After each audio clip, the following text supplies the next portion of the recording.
The following podcast contains spoilers and adult language and two, count 'em, two Trojan horses. Two? This is a message from the Office of Emergency Preparedness.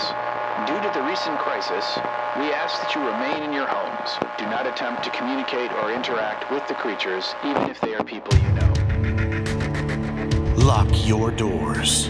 Bar your windows. Evil is coming. It's time for Aim for the Head, a horror apocalypse entertainment podcast. And now, here are your hosts, Diana and Steve. Hi, and welcome back to Aim for the Head podcast. I'm Diana. And I'm Steve. And this episode, we are going to be discussing the season finale of Dead City, episode 8 of season 2. The title of the episode is If History Were a Conflagration. And can we have more episodes that are just randomly named by the ding-dong Pierce guy or whatever? I'm just going to speak, mellifluously or whatever, and that's going to be the title of the episode. Anyway. Well, to be fair, Bruegel said the line about it. It's hard to find a good bridge partner nowadays or whatever. So it's true. But and my question to you is, was it a season finale or a series finale?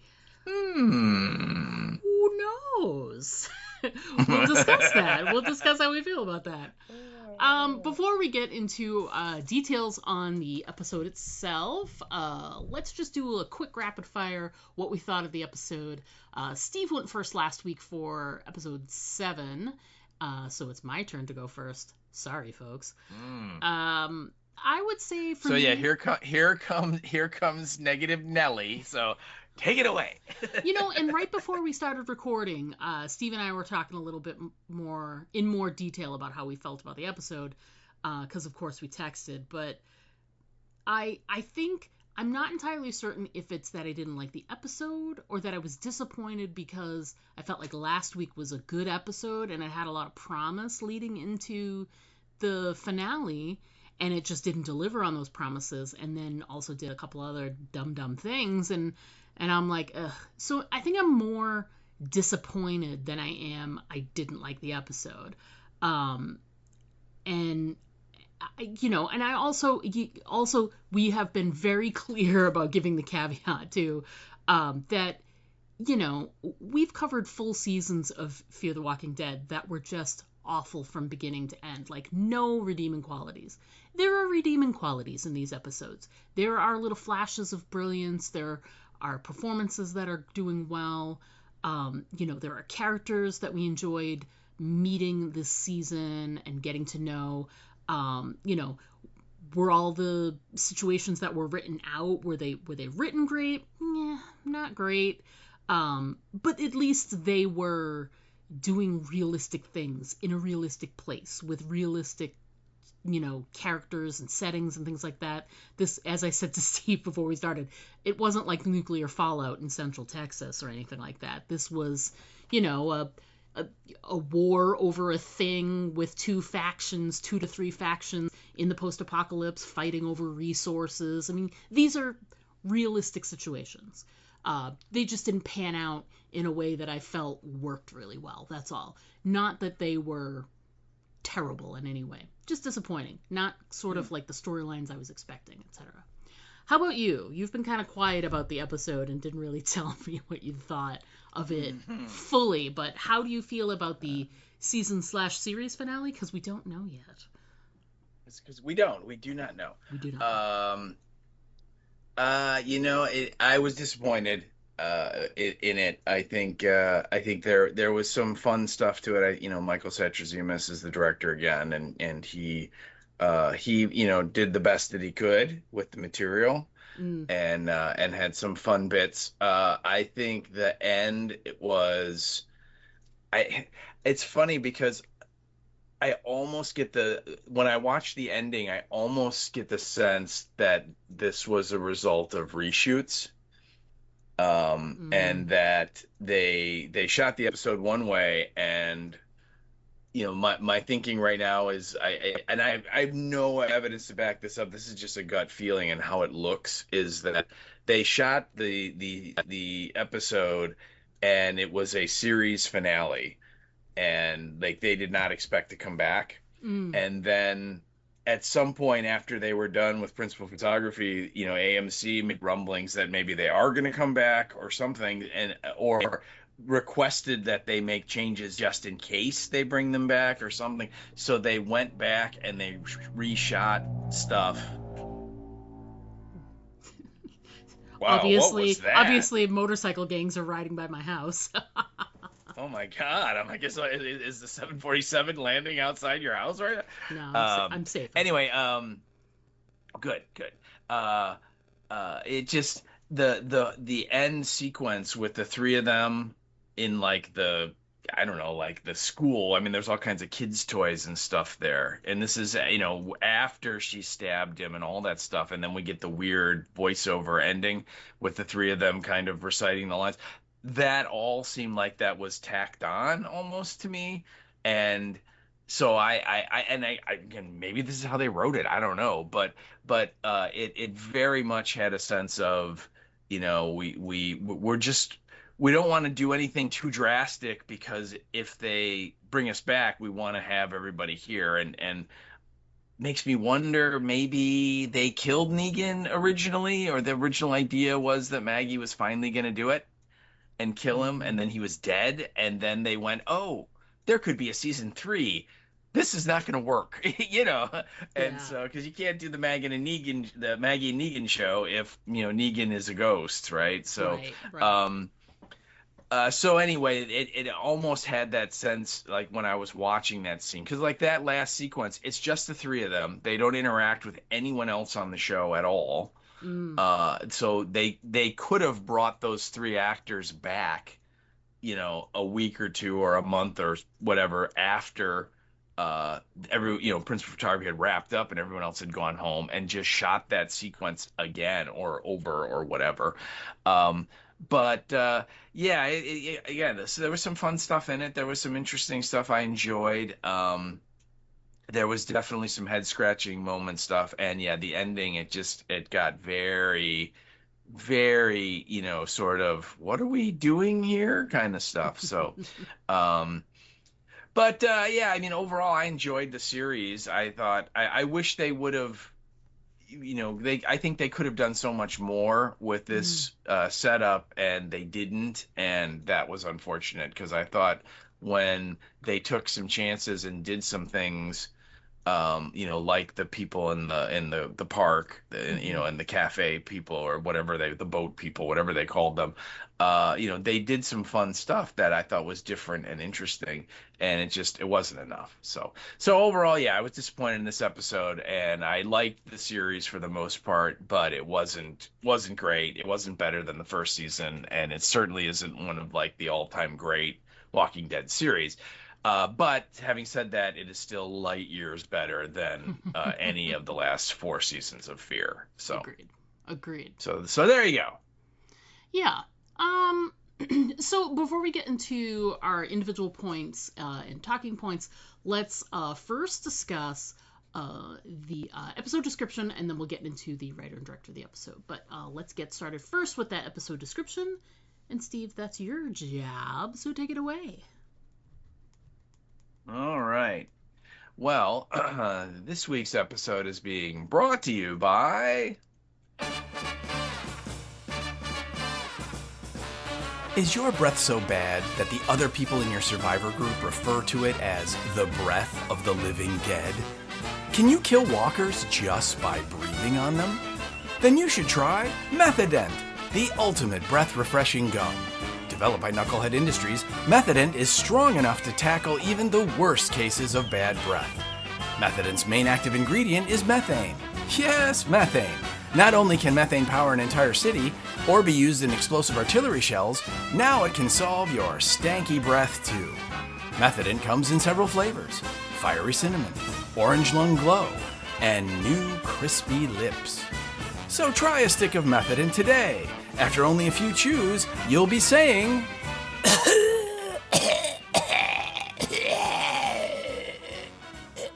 Methadent, solving your bad breath problems. Permanently. Ooh, so what flavor are you gonna try? I'm thinking of crispy lips, but what about you? I'm an orange fan myself for flavors. Oh, But I mean, orange lung glow. I Nice, think they missed nice. out on an opportunity. Should they have not done a toasted marshmallow flavor as well? Because in watching That's that scene, that's really the image I saw with like the little crispies around his lips there. So yeah. I what I loved was like his cheek like puffed out Oh yeah. Oh yeah. And and then was who like settling back. has as a kid hasn't taken a flashlight and like put it over your mouth and done the thing where like Right. like you can see the light come through your cheeks. It's totally what I thought of Yeah. during that scene. Oh yeah, Yeah. yeah. Yeah. It was amazing. It was Yeah. absolutely great. So yeah, so there you go. So at least they're trying to deal with dental hygiene in the zombie apocalypse. So good for them. Exactly. Well done. So all right, so our episode again in question, if you are not familiar, is episode 2.8, and if no one and if you haven't included, this is the season finale, people. So Yeah. there's not an episode next week. I want to make sure everyone is aware of that there is no new episode next week, because I know in the previous episodes here, half of the podcast team was aware there could have been another episode or thought there was. That is incorrect. So. Um, but the title of this episode is, as Diana said, If History Were a Conflagration. And our description, I think, is pretty cool, is that we have one sentence, not two. Mm. And it's kind of a run-on sentence, but it's still only one, which is nice, which I thought was different. And the description that we have is, Maggie makes a painful choice while Negan puts on a show. Da-da-da-da-da. And that is your episode description. So, and I don't, did she really make a painful choice to like go over and slightly wound Negan? Was that it? Is that her painful choice? I don't know. But that's what we got. So, I yeah. Yeah, go ahead. Oh, and I was gonna say you could argue that the painful choice was choosing Negan over Herschel in that moment. She didn't really That's do true. that, but she kind of did that. She Yeah. kind of did, and it's just one step closer to Andy's dream of the Megan couple. So, Terrible. but see, now it's gonna be a thruple though, because you got Pearly in there too. So, Gross. All right, so let's jump right in first to talk writer director, and then we'll get yeah, into points. it very quickly, because the writer director team is the same as it's been certainly this last week, and that's Eli Jorn. I think he wrote the last 3 episodes of the series and several others as well. And then our director, as I said earlier, is Michael Satrisi. That's the same as last week. So, and I think, what did he direct? 2 other episodes in the first 5, I think, as well. So he directed, I think, at least half of this season.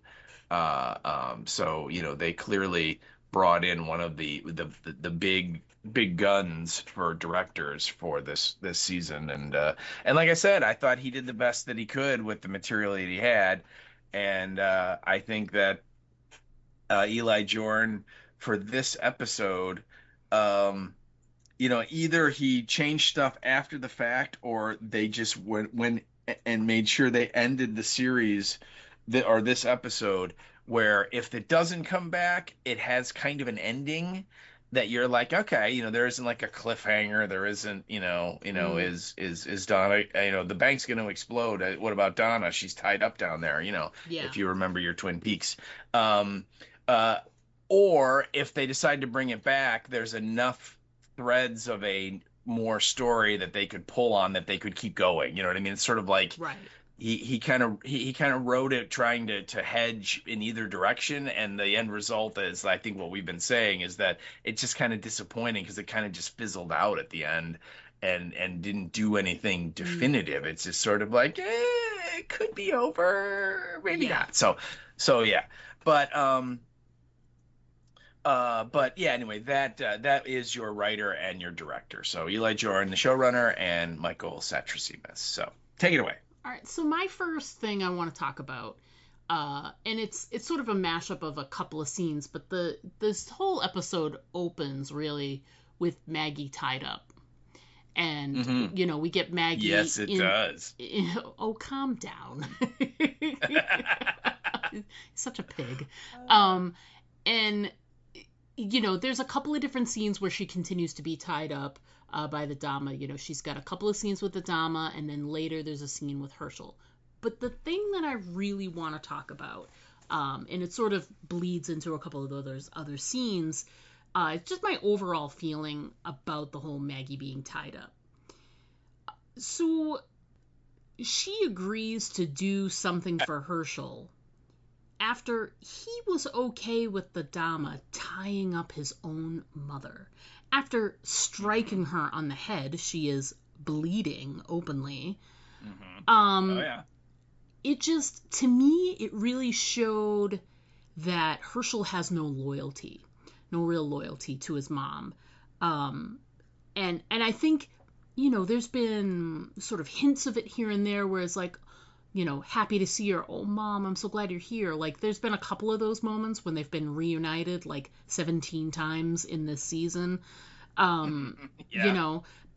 so there's always been a moment, a feeling of like, that's my mom, and there's like the dutiful, like, I care about her to a degree, but there's a difference between caring and loyalty. And I don't think he has any with her. And I couldn't help but notice, I brought it up last week because I was talking about, the path, that this could conceivably be that path that happens in between the end of the war that Alexandria has with the Commonwealth and, the removal of Pamela Milton and all that other stuff. And then at the end, there's a big time jump. Spoilers for the comic books. There's a big time jump to Carl being an adult and married with a kid and blah, blah, blah. And it's like years in the future. Something like, I'd say about 10 years. I'm not sure if it actually says so. But the story that they do for the finale of the whole comic book series centers very largely on Herschel and who he is as an adult and who he grows into being. And, having something show like what could have possibly happened in those 10 years after, the Commonwealth was, at war, and then, Rick's people were, they won, I guess, if you want to put it that way. And I mean, there's really no other way to put it. But no, I went back to the comic book just to get a couple of impressions to see if they sort of line up with where Herschel's path is leading him now. And, not to put too much time on it, but there's a scene in the comics where they're talking to, remember Earl? Earl actually makes it in the comic book. And Carl is talking to Earl, and he says about Herschel, he says, that boy wasn't raised right. Maggie was so busy with everything of the Commonwealth after your dad died that she just gave him everything he wanted. And that's only when she was around, which wasn't often. Herschel's always been in trouble. And then later, when they're talking, there's a whole legal thing that happens. They're in a courtroom, and the judge is speaking to Herschel, and I thought this was very interesting. He's called Herschel Green, not Herschel Ree, which I thought was really interesting. So that's how he's known as, but I don't know, like that, to me, that just seems really interesting. And I totally forgot, he kind of gets off of, he kind of gets, he's not so much in trouble. Carl is in trouble because he killed one of the walkers that are in his little circus thing that he has that travels the country. And, there's this whole courtroom scene, but Maggie shows up, and Maggie is the president at this point, which means she's in charge of, like, the Commonwealth, Alexandria, Hilltop, like, all the communities. She's in charge. And she comes walking into the courtroom, and they're like, oh my God, President Green, we weren't expecting you or whatever. And there's a panel where Herschel's got this big smile on his face, and he's like, Mom. And there's a panel where she just turns to look at him, and there's a look of disgust on her face. Like I'm here to bail you out yet again. And I thought, oh man, that's right. And then there's another scene where Sophia, who is alive and married to Carl in the future, all those are spoilers, my friend. Sophia is arguing with Carl. I'm sorry. Sophia is arguing with one of like the marshals or something like that. And Sophia says, "You're going to end up with a Sebastian Milton if you're not careful. Carl is the least of your worries." Because Carl's, run off and done his thing. But I thought those were really interesting things. Like, Herschel, like, we have this because he's on screen and he's young and he's got this mom who's detached from him and all that. Like, we're built so that we're supposed to have some kind of empathy for him. But right. I don't have a ton of empathy for him, and I'm wondering if they are setting up the Herschel that is to be for real in the storyline of the comics. I think that'd be really interesting to see, because he's quite the dick in the comics. He's, he's doesn't have like they said, he's there's a scene where he walks out of the hotel he's staying in and he's like, "Don't worry about it, my mom will take care of it." Like that kind of attitude. He's just spoiled and is used to getting everything he wants, and I'm glad that I went back and looked at that, because I'm curious if they continue with the series. Are they going to go right away? Are they going to jump a few years? Do we see Herschel as more an adult than he is now? I don't know, but Herschel in the comics, not great. So I don't have a lot of empathy for him because I know where he's going to end up. So anyway, so that's, but I think it really struck me, the whole Maggie being tied up. It's a small thing, and I think you connect it with the Dama, and you're supposed to. But Herschel allowed all that to happen, and it says a lot about him, her being tied up like that. So, I don't know. That's how. The kid's a douche. He really is. I mean, yeah, I am done with both of the kids on this show, and we don't have to worry about the other one anymore.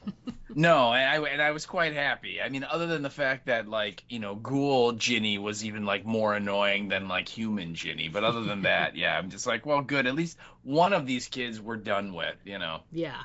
But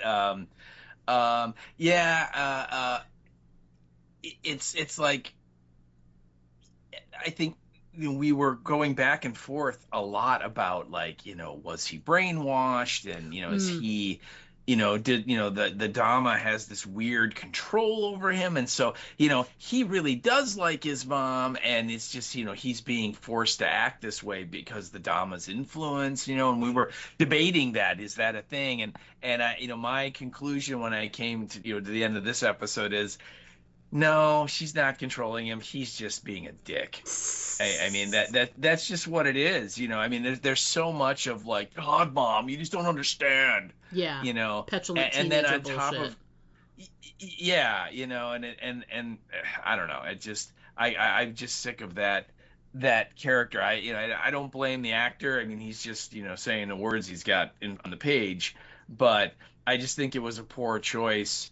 That, I mean, this kid literally grew up, in the Viggo Mortensen movie The Road, right? I mean, he did, I mean, he was out surviving with his mom, away from these very safe areas where he could have grown up and had somewhat of a normal childhood, and you would think that would have formed such a bond between him and his mom, that they were out fending for themselves, and she was teaching him how to defend himself and how to use weapons and how to scavenge and hunt and clean animals and cook and all the survival skills that you have to know if you're going to live that way. And you think they would be so tight because of that. And instead you have just this kid that is just like, oh my God, you're still talking about the guy that killed your husband and my dad, all those, what I mean? It's just so, shut the hell up, kid. Yeah. All right. So yeah. it didn't surprise me as much that he was like, sure, Dama, go ahead and hit her in the head. Sure, tie her up, with that weird, pulley system or whatever that was in through the drywall and all that. You know what I mean? Yeah. Because I mean, like I said, the kid's a douche nozzle, so of Right. course he's going to be like, yeah, but first I'm going to take my allowance out of her purse. I mean, it was just, yeah. So I agree. I have no sympathy for him. I have no time for that kid at all. I'm done. It's like Maggie as a mom on the show, you failed, Maggie. I mean, it's just, yeah. So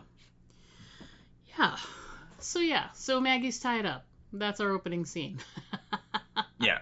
Yeah. I did like when the Dama comes in.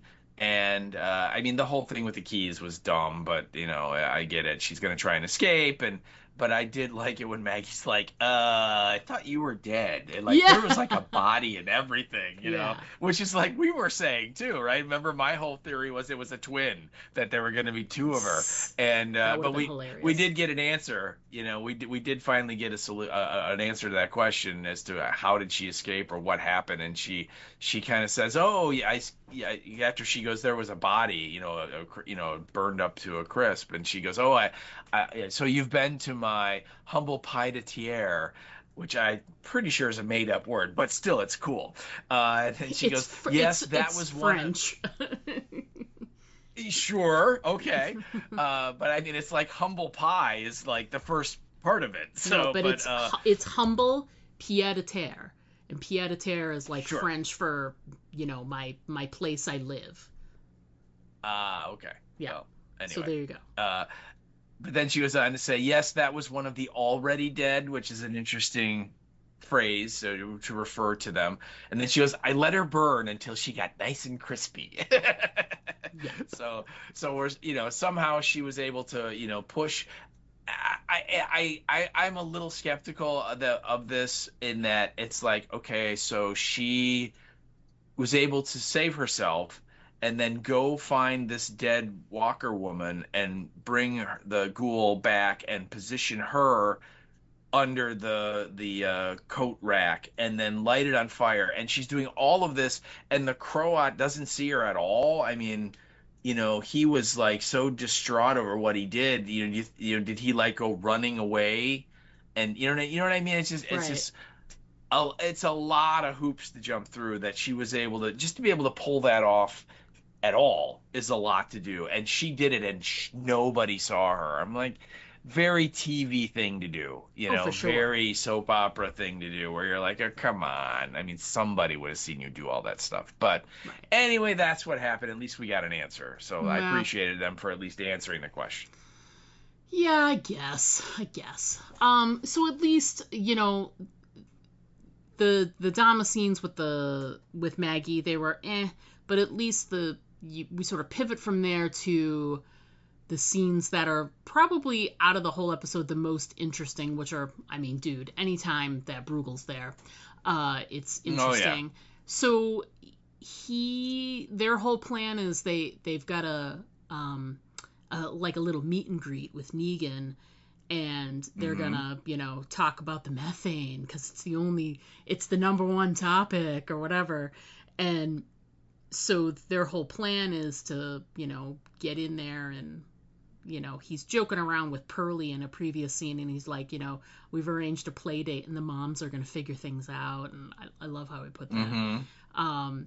I like when Pearlie comes into like the arena room, right? And they're like throwing all the weapons into a pile, and like the guys are like clearly hollowing out the statue. Although we don't really see that. But as soon as Pearlie shows up and starts asking about what happened to Ginny, I love Bruegel. He's like, "Oh, everybody, fuck off!" It was like a great Dick Taro nod. I'm like, oh yeah, that was definitely Satrazemis. Making a funny about Greg Nicotero, who very famously has told us to F off personally, and does that to everybody. It's kind of his farewell, if you will.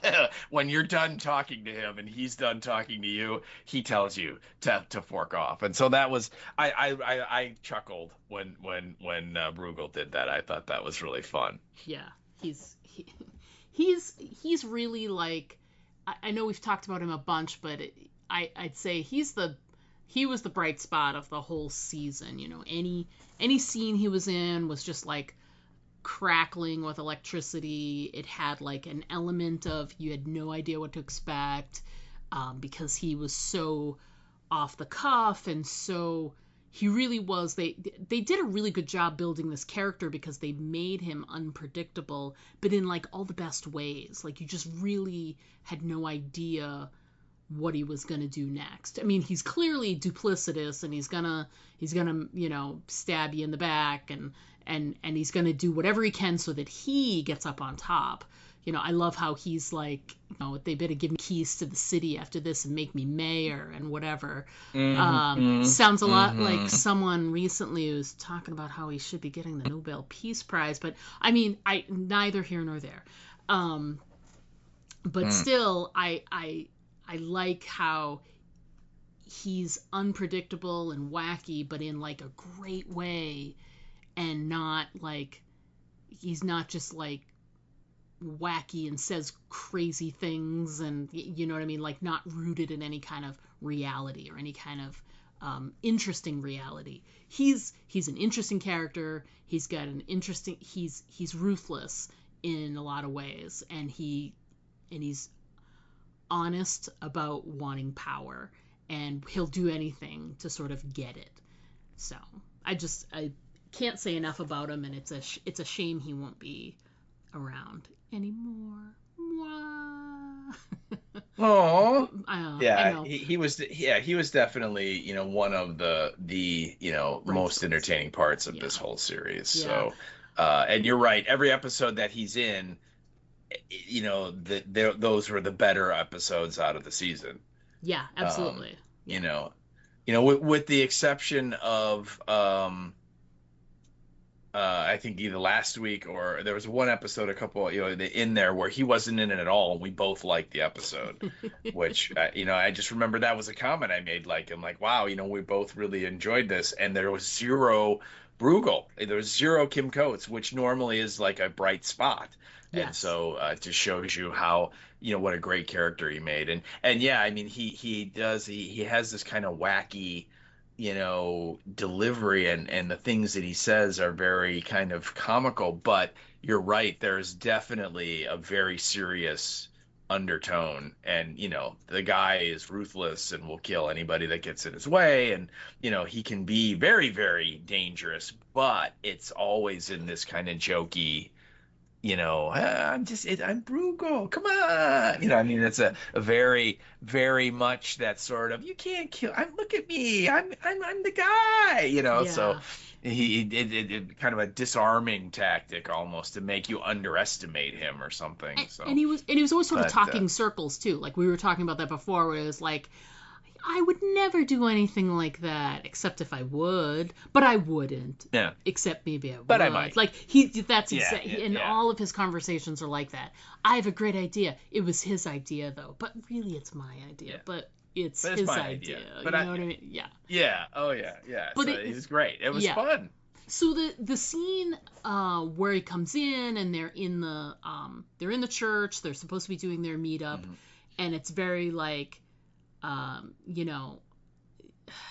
It's kind of Mexican standoff. It's like, no, you go first. No, you go first. And they've got this whole banquet table of food. No thanks, I already ate. And like Pearlie is like in a very non-obvious way with the helmet so that Negan can't see him, is like walking by going, it looks weird, like something's off. Yeah, something's off. Yeah, right. But first of all, that was Lando Pearlisian. Pearlisian. It was very Return of the Muppets, Return of the Jedi moment where Lando is, one of the guards with the weird helmet that kind of covers his face, So yeah. And you're right. Yeah, he's walking around, and we see them like all of Bruegel's men like have to leave their weapons outside, and then they they're like walking into the church, and they're like dropping all their swords and all these medieval weapons that they have, right? And they're dropping them by the door, and then they go into the actual church, where all the pews are and everything, and and he's got the big banquet table, and all of his guys are there, and they're start kind of, you're right, it's kind of a stare down where of course Negan has that kind of Negan grin on his face, Of course. shall we say, and of course, he's like, hey, we made this great meal so we could start. And that's when Pearlie, because I believe Pearlie heard that story, right? Didn't the Croat told the story to Pearlie? Oh, about Is that the not correct? killing. He might have. And if maybe he was listening, or I can't remember. But yeah, he was aware. So as soon as, Negan brings up, I've got food for you all, it's immediately suspect of like, oh yeah, maybe we shouldn't. No, that's a bad idea. And certainly, us, the audience, are like, oh, I know what's gonna happen, and I mean, I don't know what you thought, but when they like showed that like plate of meat, it like looked like grilled intestines to me. You know what I mean? It looked like, you know what it actually looked like to me? I know this is gonna sound weird, but it looked like snake, like grilled snake, which I had seen before. And so it definitely didn't look like meat you want to be eating. It looked a little suspect. Right. It did not look appetizing at all. And yeah. It, you know what I mean? It clearly, like, they did not like butcher a cow, because whatever they got that meat from was long and thin. You know what I mean? Yeah. So, but yeah, I like the fact that we kind of got Chekhov's banquet story.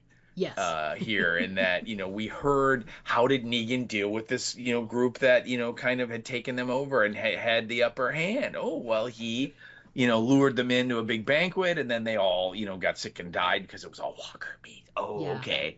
And then here he is, and I love how Bruegel is like, no, we'll wait. You guys go ahead and eat. We're good. And we ate before we came here. We're okay. Yeah. And so then Negan's like, well, all right. So then he and a couple of his lieutenant guys, the Barazzi, they all take like a little bit of the meat and they're eating it. And Negan again is kind of smiling like, it's really good. And then you can see Bruegel, and he's like, crap, we could have been eating meat, Yeah. They're like, hey, we're planning on fighting these guys right now. Maybe we need a little sustenance. I don't know. Yeah. Right. So, and then of course, once that little moment ends, Negan kind of gives the signal, and so then all the doors behind Bruegel's men close and are you have to assume are locked, and then he and his lieutenants like flip the table. They pull the table backwards towards them, so it flips towards them. And, of course, the table is actually kind of like a box. Yeah. And underneath it, there are, I don't know, what would you say, maybe 15, 20 ghouls? Yeah, of the 15 or 20 of the quietest ghouls. Oh, boy. That ever ghouled. They were stealth ghouls. They were definitely stealth ghouls, yes, because they followed their part precisely. They did not make a sound. And so, they come out, and of course we as we've seen, Bruegel's men are all unarmed, so they have no weapons. Right. And so the ghouls get up and start coming towards them, and then to kind of, help with the job, Negan has two guys come out with the methane flamethrowers, and they, I think Pearlie, as the Negan Bruegel back and forth is going on, we see Pearlie walking around, and he notices that some of the pews in the church are like wet. Yes. Like they have something on them, and my first thought is like, really, you guys can't smell that there's like methane here? Yep. But then I thought about it and said, well, but if the methane plant is like in the basement of the church, maybe like it just all smells like methane there. Maybe.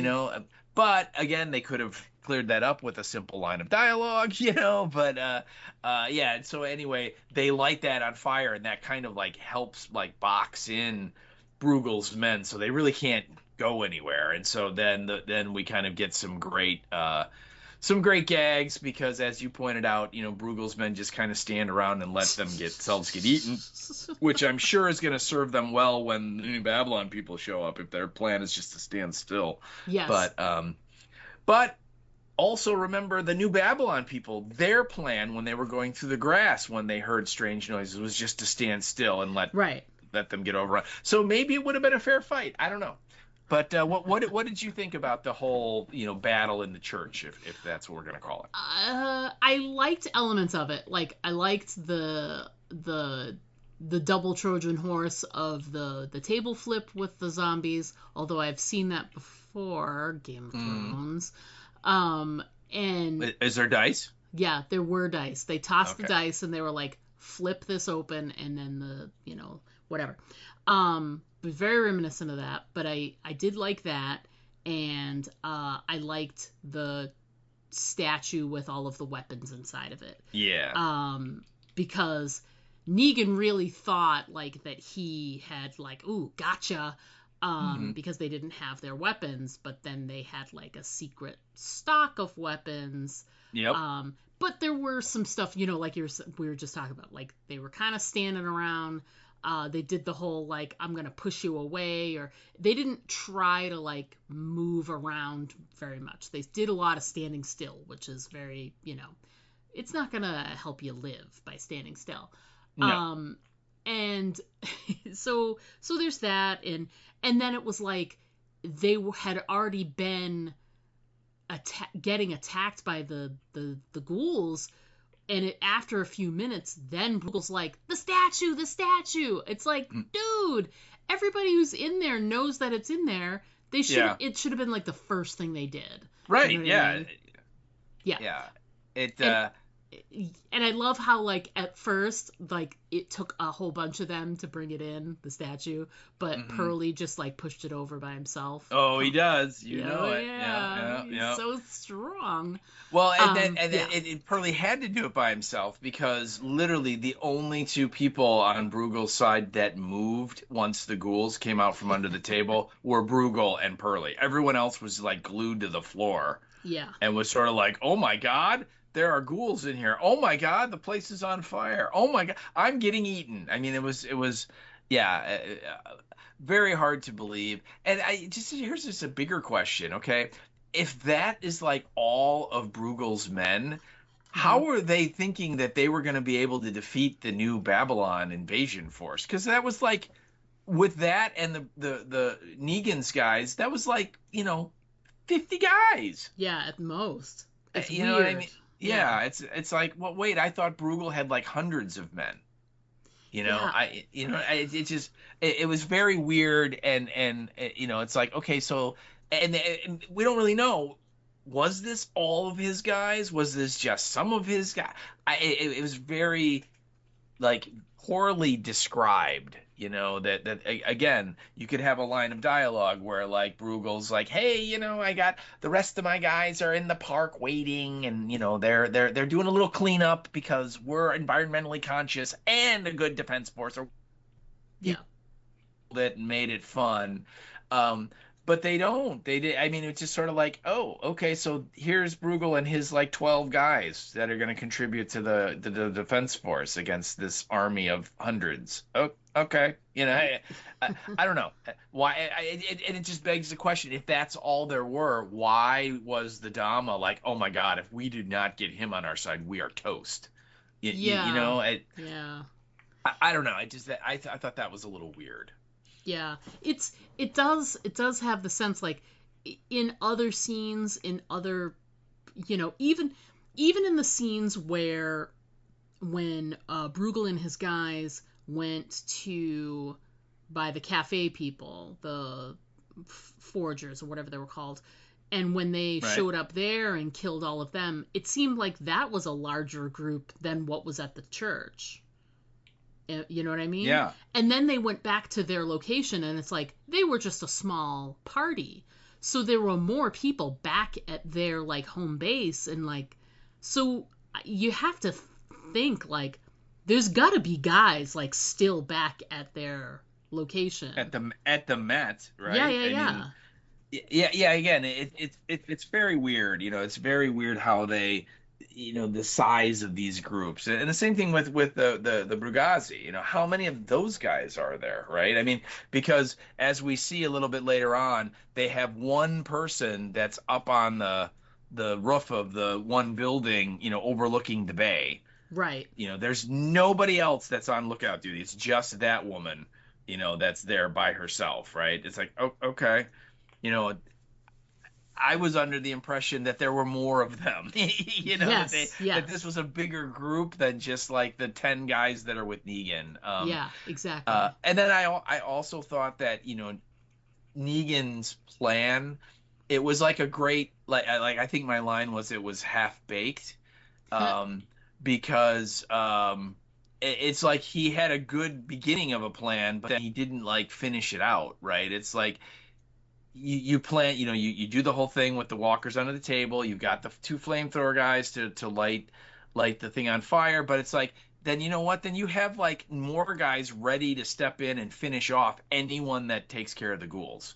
You have like another part of your plan to throw in motion, rather than just stand there and then as soon as Bruegel starts doing stuff, Negan is suddenly like, no, what?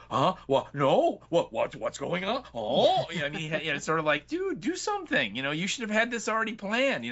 Where's like the 10 guys with bows and arrows on the balcony, waiting to shoot anybody that seems to be having the upper hand? You know what I mean? It's like there's so many things that you should have thought of to do that they didn't. It's like, and it's also like, if you think about it, when the table flip happens, let's do like a math lesson. The table flip happens, that let's say there's like 15 Bruegel guys and 15 Barazzi, right? Mm-hmm. So the walkers go for the Bruegel guys, right?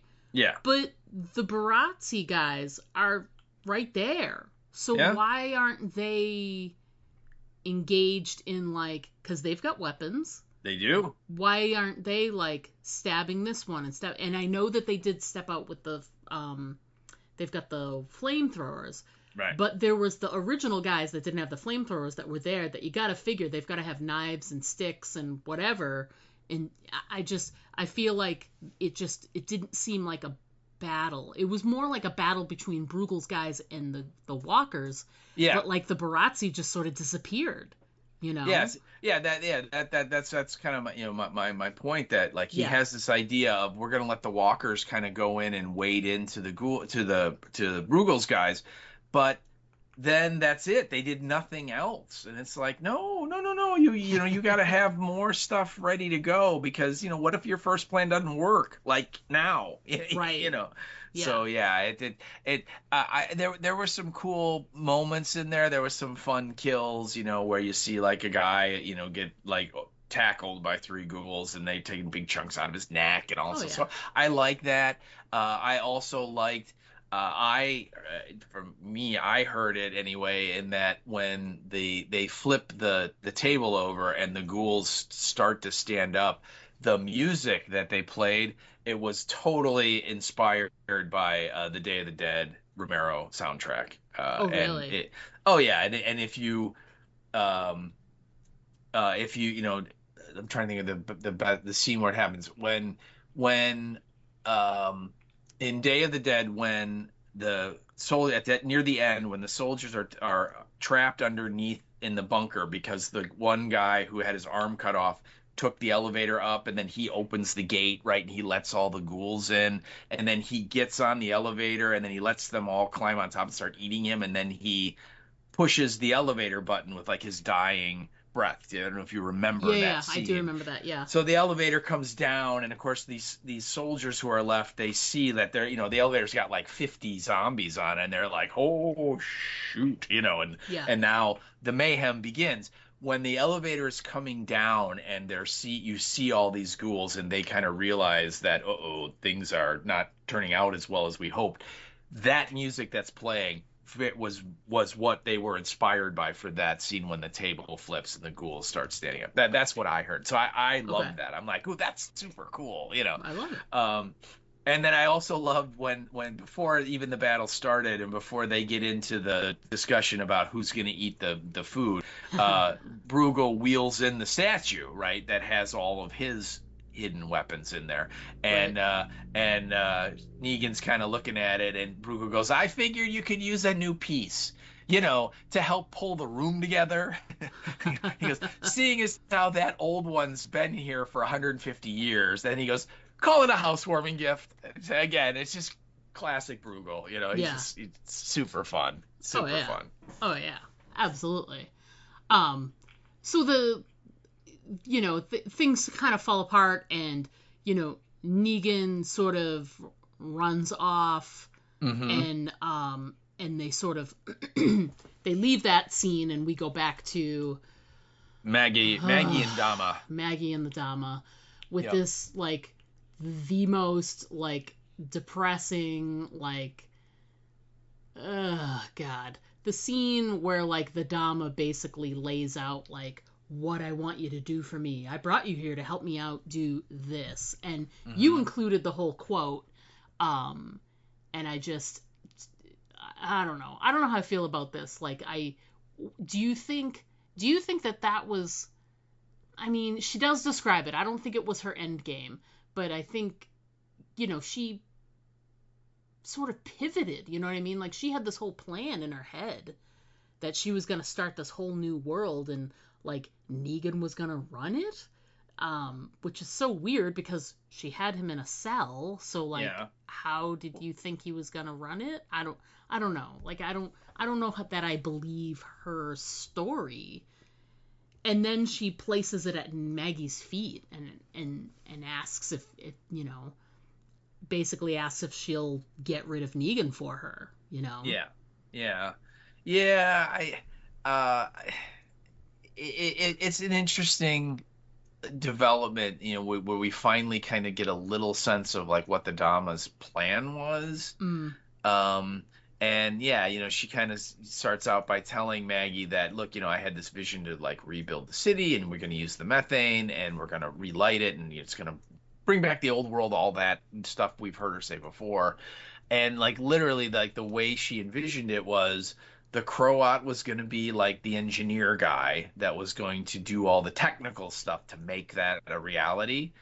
And then Negan was going to be like the guy that is in charge. He's the enforcer. He's the figurehead, that goes out and makes sure that everybody is obeying and, kind of, ruling, right? Right. With this idea, I'm sure that she's really making the decisions, but she's just in the background. She's not out front doing it. She's doing it and telling Negan what to say, and then Negan goes and says it. And obviously, that's not what's happening now, right? And so she needs to kill Negan, and so now she's picked Maggie, I guess. I agree. It's a little weird and convoluted because, why did you bring Negan here in the first place if this is ultimately what you're going to do? And why did you think you could convince Negan to like willingly join your side when, by everything we've heard about Negan, he's no longer that guy. I mean, I don't know. It was a weird like way to broach the subject of, you need to kill Negan. Yeah. That like basically that's why you're here right now, is that you've kind of lost your son. He's kind of, turned away from you, and he's clearly turned to me. I've kind of filled that void that he feels is in his life. And Right. if you want to get him back, you got to kill Negan. That's really your only option here, is that if you get rid of Negan, that's going to kind of close that chapter in your life, and then you and your son can just be the two of you, and off you go, happily ever after. And I'm with you. I don't know if I buy it. This was one of the more wishy-washy moments of the episode, and Right. this and the ending really. On the one hand, I did like that the Dama and Maggie got to finally do a scene together. I thought that was nice.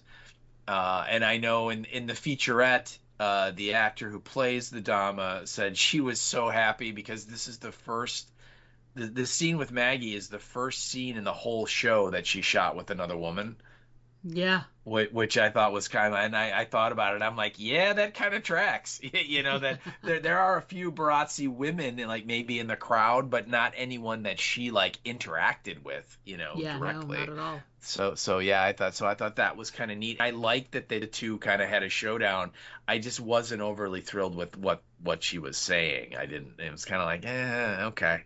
So, but she does that big speech, and I did write it down just because I think, if anything, it certainly showed. I felt that the speech she gave really is like, this is like Maggie's like inner voice. Yes, agreed. In that she, I think, the Dama says, you need to kill Negan, and I think Maggie says, well, things have changed or something, and then the Dama's like, I would have thought that we would have this in common, wanting Negan dead, but I understand when Negan is up, you feel the need to knock him down, and when he's down, you have to prop him back up. You're stuck in a loop, and you can't let it go. You can't let him go. And then she goes, and how could you? He murdered your husband violently, gleefully, and after losing so many people who meant so much to you. And then she runs through, and I was really hoping we were going to get a Beth reference by name, but we didn't. But she said, your mother, your father, your sister, and now your son. He needed you, but how could you be there for him when you couldn't be there for yourself? And of course, at this point, Lauren Cohen is starting to cry, and it's clearly affecting her, right? She's hearing it, and it's really penetrating her for the first time. She's realizing all this stuff, right? And then the Dama goes on to say, it's okay, Maggie, you can still get him back. Negan is still out there, widowing wives and orphaning children, and only you can stop him. Only you can kill him. Don't do it for me. Do it for you. Do it for Herschel. Set yourselves free. And again, I'm not sure I buy the whole plan of the Dama, but I appreciated that little soliloquy, because I think that kind of sums up exactly what Maggie's headspace is when it comes to Negan. Yeah, and I think she could have come right out and just been like, listen, here's what I want you to do. I want you to do this, and I want you to do that. And and then Herschel will come in, and they'll have their little affecting moment where she's like, I have to let him go, and I'll do it for you. Like, those scenes could still happen, but without this sort of like monologue she does, then when she's there in the next scene, when Negan has his little lineup with Bruegel and with Pearlie, and she's clearly reacting with like all this PTSD and whatever from that moment. Yes, she is. Between that and then also her reactions when she actually stabs him, and then the reaction later when she hands the little knife to him for Ginny. Like, all of those things, like, without all of that stuff there, all of those things, but they wouldn't be like right there in the front of your brain. The Dama basically laid out like all of Maggie's like internal stuff, like you were saying. It's her inner voice. You know what I mean? Yeah. And I think it adds a little something to those other scenes. Yeah. Yeah, absolutely. Yeah, it's sort of like it's like her little inner Rick. That is basically, as much as Rick tried to change Negan into a better person, he also was trying to tell Maggie that, look, killing Negan is not the answer, and it's not going to give you the satisfaction that you think it's going to, and so you don't want to do it. You don't, even though oh my God, you can like taste it. You want it so bad. Yes. You can't do it. You have to be the better person. And so Maggie kind of goes through that, and I know we kind of made fun of it in season 1, where it's like, I'm gonna kill Negan. No, I'm not gonna kill Negan. And there was a lot of that in this episode, where and that's kind of where I was saying when we do it, our quick thoughts, was that I really wonder if like they originally shot this where she did kill him, when she kind of stabs him in like the safest place to stab someone on the human body, and no vital organs at all area. But maybe she did, and he, when he dies after he after he sees zombie Ginny, then he died. Maybe he died right there originally, and then they had to go back and retroactively reshoot it when they thought, oh wait, we might get a third season here, we can't kill him. I don't know. Right. But yeah, I appreciated what the Dama said here, because like I said, I think it just really, a lot of what she said I think was like truth bombs for Maggie, that Yeah. she's like, you're right. It's like when I see Negan and he seems to be on top and in control and doing like old Negan stuff, I wanna kill him. I want to kill him, 10 ways, as painfully as I can.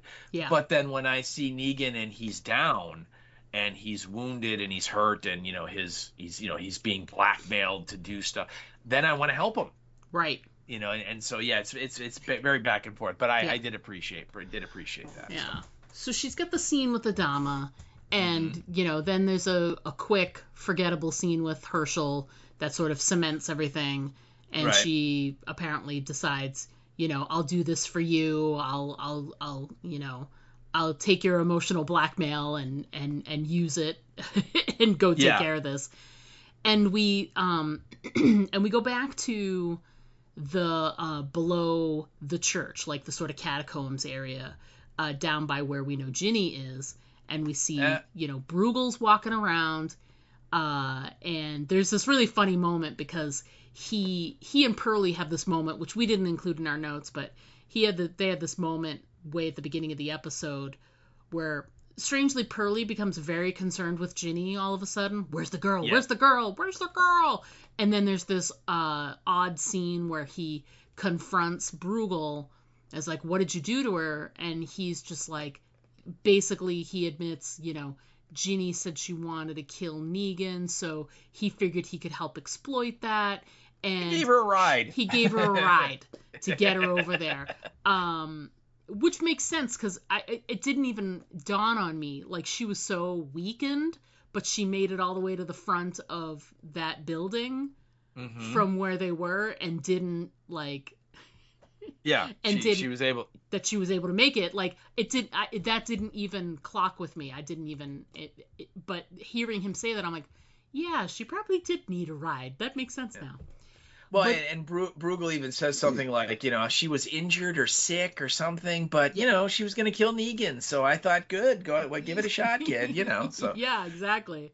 And he says, like, I found out something really important, though, which is that she means something to Negan. And I don't know what it is, but that's a little, something I can hold over his head, Yeah. And so we get this scene where he's down by, like, the cells where we know Ginny is, and he sees the cord, and you can hear the ventilator, and he's like, little girl, it's your pal. That's right. This is so great. Oh, come on out. Come on out, right? Yep. And the first thing that happens is Pearlie jumps on him. Pearlie jumps out of nowhere, and he gets, because Bruegel had the fire pack on his back. Like Bruegel took one of the flamethrowers. Yeah, and so he was walking around with. That's why Negan ran out of there, because Bruegel started shooting flame at all the Barazzi guys and stuff. It's a good reason to run away.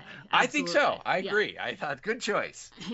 But Pearlie catches up with him, and he sort of jumps him, and he pulls the pack right off of his back.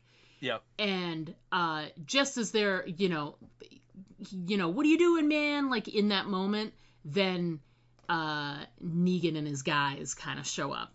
And they end up doing the whole lineup that we're used to, that we've seen before. And he gets them both to kneel. But I thought it was great, because as soon as Negan shows up, and he's got the bat, and Bruegel knows he doesn't have a weapon, and there's a couple of Barazzi guys behind him, and he knows he's caught.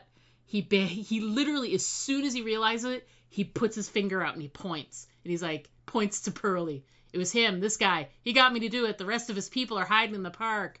This is like, there's dozens of them. There's got to be like 50 of them hiding in the park. I didn't have any choice. I love my people. Yeah.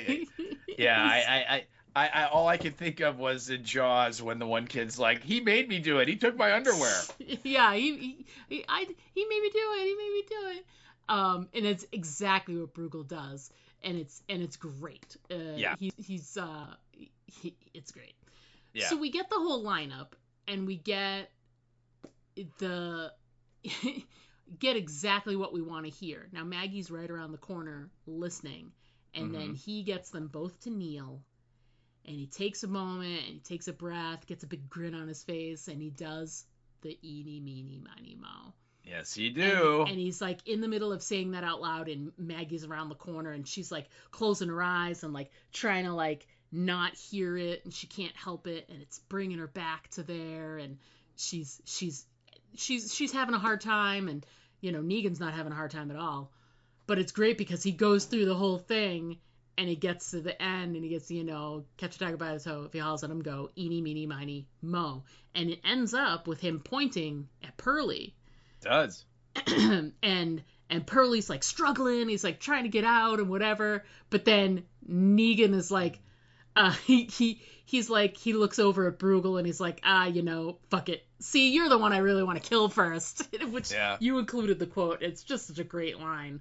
And it's, I enjoy how much cussing they've been getting away with this season. A lot of F-bombs. A lot of F-bombs on this one.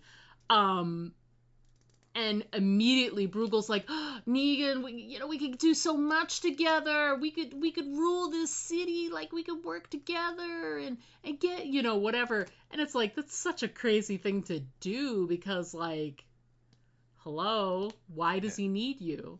He doesn't kill you and take everything. Why does he need you at all? But Negan, it's the methane. It's the methane. And that's when Negan's like, although you won't shut up about the damn methane. Here, take it. And then he unhooks the hose and he just jams it in right in Bruegel's mouth. And you can just tell that he's just getting like several lungfuls. Because he can't, the Baratheon are holding him down. He can't move. And so he breathes it all in, and then Negan pulls the hose out and he takes a torch off the wall and waves it right in front of him, and of course all that methane's there and it all lights on fire, and I mean, you can tell the flame like goes right in his mouth and down into his lung. You know what I mean? It's like he's toast, literally. He's toast, right?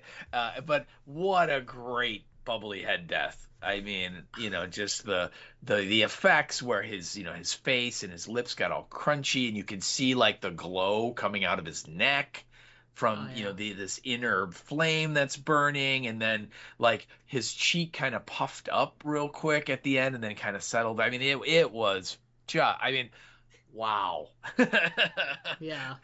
Just what a great gag, what a great effect. I love that. Did you think that was a fitting death for Mr. Bruegel? Well, it was a sad death because, like I said, he's such an interesting and layered character, and you, like I said, unpredictable. You just never knew what you were gonna get. I like that he got a death that was different. Like, we've never seen anybody have like the, my throat is on fire death. No, that is in the annals of this show. That is new. So. Yes. So at least he got to experience something new and different. But he also got, the pummeling of the bat. Basically he turned into a crispy marshmallow, and then they smashed the marshmallow. And Negan did get to use Lucille 2.0 there. Yes, sure did. So it's interesting because, like, when he fell over, I was like, ooh, this will be interesting. Maybe we'll get a Bruegel zombie. And then he smushed his head, and I was like, so Kim Coates is done. Yes. Kim Coates is like, you know what, guys? I'll sit through the makeup to have the crispy lips and stuff, but I'm not doing the zombie makeup. I don't want to do it. Yeah. Yeah. It was good. It was a good death. It was unexpected. It was like I said, it's something we haven't actually seen before, like the way he went. I just was sad. I put in my notes, farewell, you were the one awesome thing for this season. So yeah, he was great. He was great. Him and Roxanne were my favorite new characters of this season. Let me ask you, were you surprised that Negan was still like including Pearlie in the lineup and making him kneel too, and wasn't giving him a pass at all? I wonder if uh he would have followed through on that, because Pearlie let him live, I did. so I guess he kind of owes him. So I'm curious if he would have just like let it go eventually. I don't know. Yeah, I'm. I mean, this was the most like original Negan we've seen Negan in a long time. Right. Where he was really kind of back in the sweet spot of the Sanctuary days there, and like uh, I think doesn't Pearlie like gets away, like he comes after him, and he's they're like like doing the cat and mouse thing, and Pearlie gets the pipe. Right. And so, Mm-hmm. they're like going at it. I mean, Negan is really like trying to kill him. I got the sense when they're fighting, Mm. but it's just the whole bit of, when, he puts Bruegel on his knees and then he looks over and he's like, "You too, Marshall," and I'm Yeah. just like, really? Okay. I guess, you're not going to give him any kind of a pass at all. Even though he has kids, he has daughters. He talked about them a lot, right? But that don't matter. You're still guy okay, and it does track with what he said last week.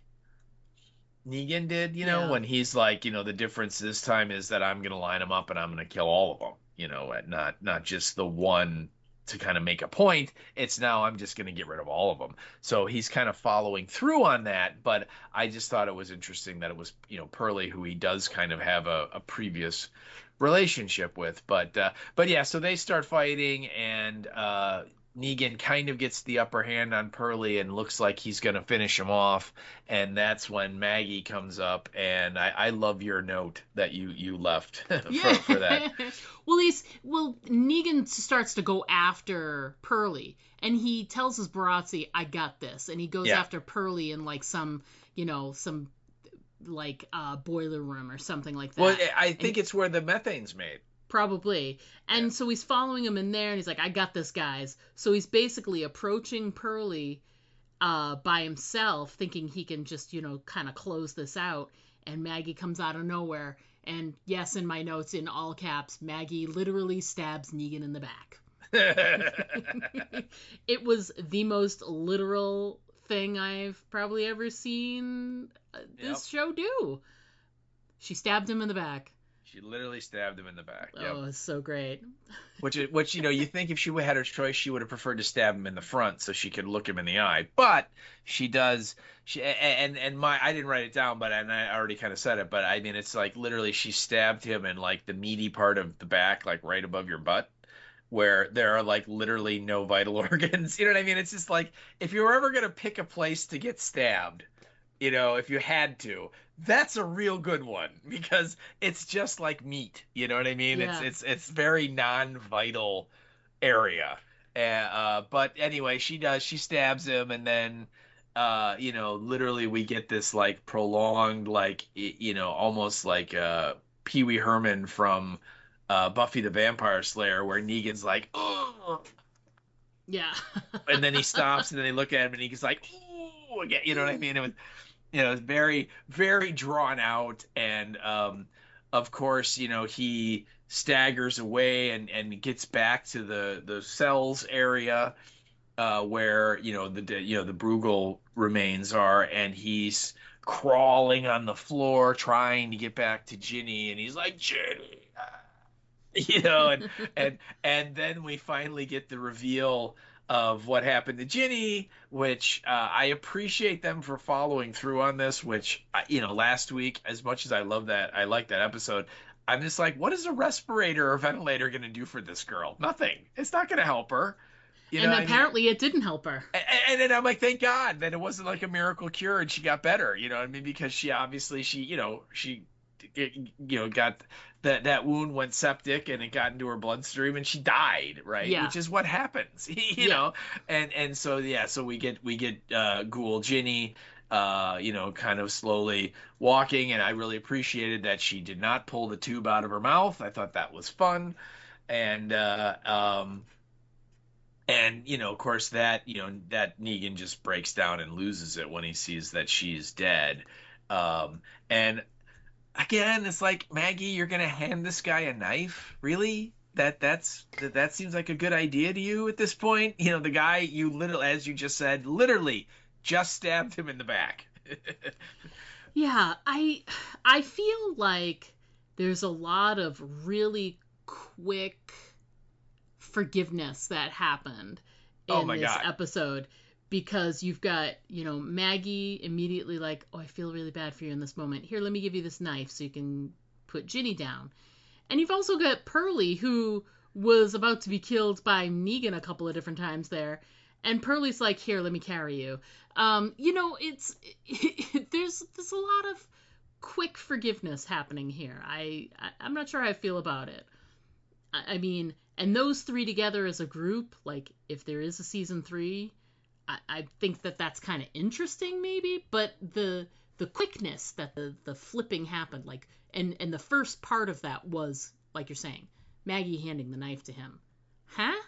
Yeah, I was just sort of like, really, Maggie? This seems like I mean, I get it. I totally understand, that this was the put her out of her misery for Ginny, right? It's like, Right. let Negan, put her down, kind of a thing. But yeah, it's just sort of like, oh, okay. And again, that's why I'm thinking that, like, the original script, like, Maggie knew that, like, maybe she stabbed, like, in the original script, she stabbed him somewhere else that was more mortal. So she knew that, okay, Negan's on his way out. You know what I mean? And Mm, so giving him a knife at this point, it's not like he's gonna, slash his way out and run away. He's dying right there. right. And so I don't know. I mean, it just, like you said, it was like a lot of like instant, like, oh, we're friends again now. Come on, Yeah. I'm over the whole dead husband thing. Come on, let's hug. You know, um, and the same, you're right, same with Pearlie, and that, he just kind of like, they like follow Negan out to, and they set it up where Negan kind of staggers away. Maggie picks up the bat and Yeah. comes after him, right? And so now we're thinking, ooh, she's gonna kill him with the bat, and Yep. what delicious irony that would be. What karma would that be saying to Negan, that, the instrument, well, not the original, but a close facsimile of the instrument that killed Glenn all those years ago, now she's going to use to, bash your brains out with. Just bash them the fork out, right? Um, and yet, as soon as they find Ghoul Ginny, she's like, "Nope, I like you, Negan. Here, take a knife." I don't know. I agree. It was very quick, and I didn't really believe it, a lot of it. Yeah. And the thing is, too, like, not to feed into, the Andes of the world, but when she handed him the knife and the way they went right in on their hands, it Uh-huh. was very intimate, don't you think? Uh-huh. It was Yes, very it like, did. my fingers are gonna brush your fingers, like, very, Right. we're touching. Ma- Like, it Ma- was, Maggie felt that jolt of electricity. I know. I was like, really? We're gonna do this? First of all, she's forgive. She was just ready to bash his head in, Yeah. and the sight of Ginny's, like, ghoul arm reaching out is enough to turn her around, so that not only does she not kill him, but she, like, she practically, like, tears his clothes off to hand him the here's a knife that you can use to That's kill your adopted daughter. that's right. Let me stroke your hand as I give it to you. It was just very, like, I don't know. The whole Me thing was so telling you, weird. Megan lives. Megan lives, because it's coming. Of course. It's coming next year, because yeah, and Don't Pearlie. whatever you do, please don't use the term "it's coming." Please just Come don't. on now, it's going to arrive. Thank you. Yeah, and I can already see it now.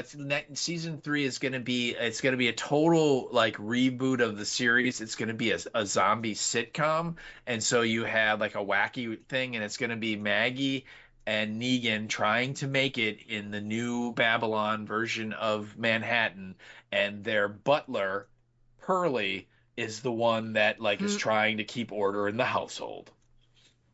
It's going to Yeah. be great. It's going to be a crowd pleaser to no end. Yeah, I also noticed that there was a very like almost like sensual like knife exchange, where they're sort of Just like, "Oh, I'm touching your fingers. Oh, your fingers are brushing against my fingers." oh, you know what it reminded me of? You know how remember in Silence of the Lambs when she Oh, passes the case file, he passes the case file to her, and their fingers touch, and he just really so tiny. He just strokes her finger with his. just a It's the little. Yeah. tiniest thing, and it's so intimate. This totally had the same feeling where these two people who should not have any of these emotions for each other whatsoever. She like put the thing in his hand and like practically like dragged her fingers over his fingers to, I guess she was coming out of his palm. It was so like unbelievably intimate. I Yeah. can't believe it. Yeah, absolutely. Yeah, absolutely. But so yeah, so he does the deed, and I know we both made a note of this that we both agreed, I think we both agreed that it was a really good choice to have the kill be with just the music. There was you did not Mm, hear the knife going into the head, you didn't hear the sploosh, or any of that. It was just the score playing, and he yes. he kills her, and then she kind of falls down. I also personally, I felt good for you in this scene because finally on this show, when there was a ghoul pressed up against a fence trying to get in, somebody went up and poked them in the head with not a big stick, but with a knife to stop them, which is the Where? first time. Oh, are you talking about doing this with Ginny? Yes, yeah. I mean, Oh, it's okay. I was like, the when was there a scene with the fence? I get it. yeah, You're talking about yeah. Ginny. Yeah, because she did the little gate was closed, and she couldn't figure out how to open it, so she's just kind of sticking her arm out. And again, how many times have we seen, where it's like, why aren't you like poking them in the head and killing as many of them as you can when they're stuck right there? We Right. made that a point of like, you guys should be smarter than this, and so we finally got it. Yes, it was in episode 8 of the season, the last episode, but we finally got one. So I felt good for you. Thank you. I'm glad. I'm glad there could be little gifts for me. Yeah. Not gifts like GIF, but gifts like presents, Oh. little presents, little Oh. mini presents. Um, Can so can we can we talk for a minute about what I would refer to as the worst lookout ever? yes, because we'll talk about that, and then we'll get into like the final moments with like our three musketeers. So Yeah. yes, talk about the bad lookout. Yeah, I mean, oh my God. And again, this, I just have a real question of like how many people are in the Baragzi? I mean, how many are there? Because based on this episode, all of them were in the church with Negan, except for this one woman who was up on the roof where the cannons were, right? Right. And of course, Hawkeye's up there because he's a coward and he doesn't want to go to the church. And so he's like looking at like some of the ghoul ammo that they have apparently there ready to fire, and he's like kind of touching the face. Remember they painted the face with this weird kind of paste Yes. when they fired it, and he's kind of like poking at it and smelling it, and he's like, "Oh, so like this, you coat the bodies with this?" And like this lookout is like got this like eye roll, and it's just like, "Why the hell are you bothering me up here? Yes. I'm trying to do my job." And she even points it out. She's like, yeah, are you up here because you're interested, or are you up here because you're a pussy?" Yeah. I mean, that's literally what she says. And at that point, then he goes, "Oh, look at that." And there's like literally another like boat Yes. chugging up through the bay, and it's very close, right? And it's like, really, you're just noticing that boat now? And Yeah. then she's like, "Oh, that's not good." And then he looks over and he's like, "Ooh, and over there." And then she turns to like her right, and then you see like 10 or 11 like kayaks and like little Yeah. rowboats and stuff, and they're Yeah. all like tied up on the dock. And I'm like, yeah, how could you not see those people coming? So yeah, literally the worst lookout. And so by this point now, she finally gets the idea she should do something, and then a New Babylon guy comes up through, like he's come up the stairs, comes onto the roof, and just blows her away with like a shotgun. And then he looks at Pierce, and he's like, "Who are you? What affiliation are you?" And I'm like, "Really? That's what you're gonna ask this guy who's clearly with the other side?" But okay. And he's like, "I'm with you again." That guy's gonna go whichever way the wind blows, right? Oh, for He's sure. he's Team New Babylon, then he's Team Negan, and it's whatever. So he's like, "I'm with New Babylon," and so we get the sense that he's been saved. Yeah. And again, if there's a season 3, probably gonna be in it. Yeah, and it's interesting because you could sense that there was some regret there, because I think he enjoyed like the camaraderie and the group excitement of being involved with Negan. It felt like the right thing to do, and he was a wuss and was like, no, I'm a New Babylon person in the moment to save his skin, but you could see the regret on his face as soon as he said it. And I have a feeling that if there's a season 3, that's going to come back to bite him in the butt, Yeah, I agree. Yeah, although Negan was very adamant in the last couple episodes of like, hey, if you want to leave, you can totally leave. Yeah. So Negan wasn't expecting him to join the cause or anything. He's just like, you are free to go, man. You can go wherever you want. You can go back to them. You can go somewhere else. I don't care. Whatever you want to do. So maybe not, but I mean, definitely that character is, if there's a season 3, I'm sure he will be back in some capacity. So yeah. All right, let's talk the final, Three Musketeers sort of finale moment that we get. And it's these 3 together. They end up in this, like you were saying, it looks like a school. It's something. Maybe it could have been like a doctor's office, like a pediatrician, because there's like all kinds of like little kids like toys and stuff on the floor. So it's like clearly someplace that had kids, which I thought, of course, it's a kid's place because it's Negan, right? Yeah, of course. And so we get these like kind of narrated voiceovers, and they're very, very, very deep and meaningful, and they're saying a lot of stuff and very important, like, these are my thoughts and these are my feelings about everything. And they're all kind of like stuck where they are, and they have this moment, they look out the window, and there's like New Babylon troops that are like marching up the street, and and then there's all this voiceover of like Negan saying all these like important things, I'm using air quotes, and then Maggie saying all these important things, and then they sort of finish and say, we're gonna work through it like together. Like as a team, whatever. And it's like, it was just not good. Again, this is where another bit that suggests to me that there was some rewrites done, because it's very easy to call up Lauren Cohen and Jeffrey Dean Morgan and said, hey, can you record some new voiceover narration for us real quick? And so I don't know. I wrote down part of it at the very end, because Maggie and Negan, I think Negan says, we got to work through what it was, and then the other one says, to get to what will be. I don't, I'm like, okay. But yeah, it was very wishy-washy and very airy, right? And sort of highfalutin kind of stuff that, like, it's the kind of stuff that like nobody would ever say ever in real life. That's the thing that's always a problem, is like you can write a speech down on paper, but as soon as it becomes words in someone's mouth, if it doesn't sound like something that human beings would normally say, it just doesn't work. But very, very famous story from the set of either Star Wars or Empire Strikes Back, where Harrison Ford, the story is that he was very unhappy with a lot of the dialogue, and he went to George Lucas and he said, you can write this crap, George, but you can't say it.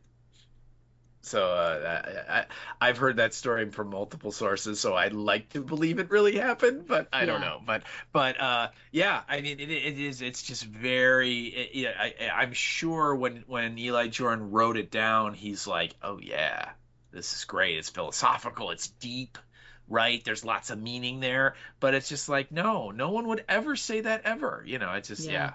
yeah. And unfortunately, like, it came across like the delivery like didn't work the way that they intercut it between all three of them. And yeah, I don't know. I just a poor choice all the way around with the way they did it, the way it was written, the way it was performed, all that. It's like, oh, and that's like the end of the show, right? I mean, that's the Yeah. end of the episode. And I'm like, really? That's how we're ending this? Um, and we should point out too that before that happens, um, I think they're in like the wherever they were, the school or whatever, and Pearlie still has that stupid little rock that Roxanne gave him. Yes. And he kind of recounts that riddle that she asked him about, the man has two paths to choose. One leads to home, one leads to the unknown. What do you do? Yeah. And then Maggie's like, I have to go. I'll be back. And so she leaves and very quickly fast travels back to Herschel. And Yep. Herschel, as soon as she walks in, Herschel's like, "You didn't kill him, did you?"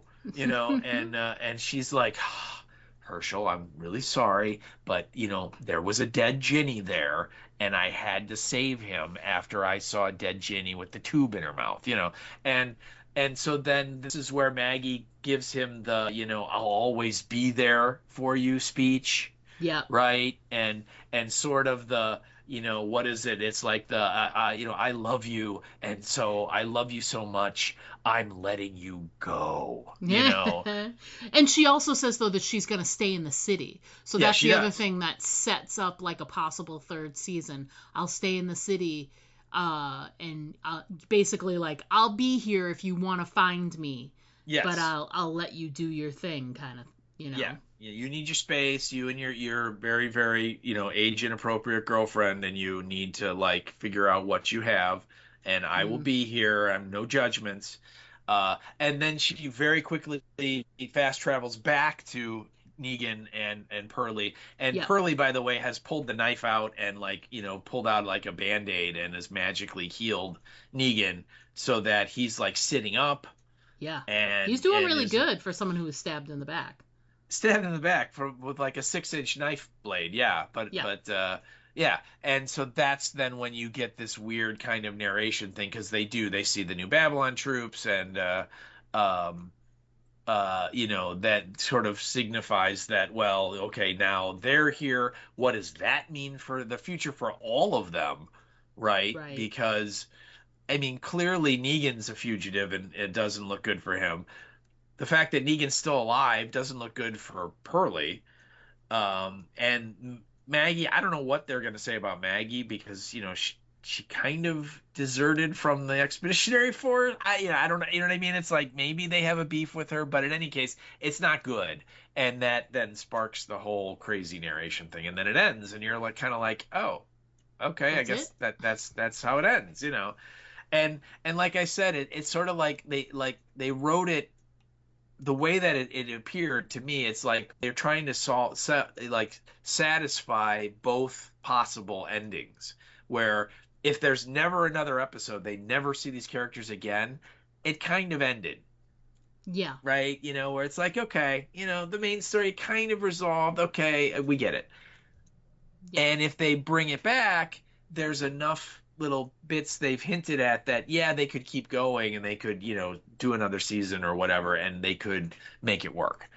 And I think when you try and do that and satisfy both ways, then both of the ways are not as complete as they could be, and it ends up being lacking. And I think that was kind of our reaction, where we're like, huh, that's it.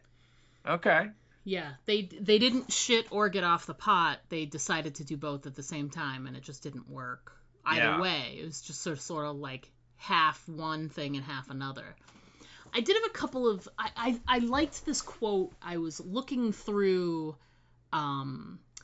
some reviews online and sort of seeing what the consensus was after I'd sort of written out my notes, and I found... always a fun read is Eric Kane from Forbes. Yep. And we've mentioned him before because he was he still kept on with Fear the Walking Dead and gave it full reviews for the magazine. Good man to keep doing that. And he made some good points. He did not like this season, and poked holes in a lot of stuff. But he made a point that I thought really says everything about this season that I think failed. His thing is, he says, what is the point of this story? What actually changed between the start and now? And why did we spend 2 seasons getting to this point? And I think that makes a lot of sense. It does. Because, like, the first season, this was all about, I need to get Herschel and get him back from wherever he's being held. And then they sort of got entangled after that. So is the end game Negan running New York? Or one of them running New York? Or, I don't know. I don't have the answers, but I think that Eric Kane brings up some interesting questions, which is, why did this season, what did this season accomplish for the overall arc of the story?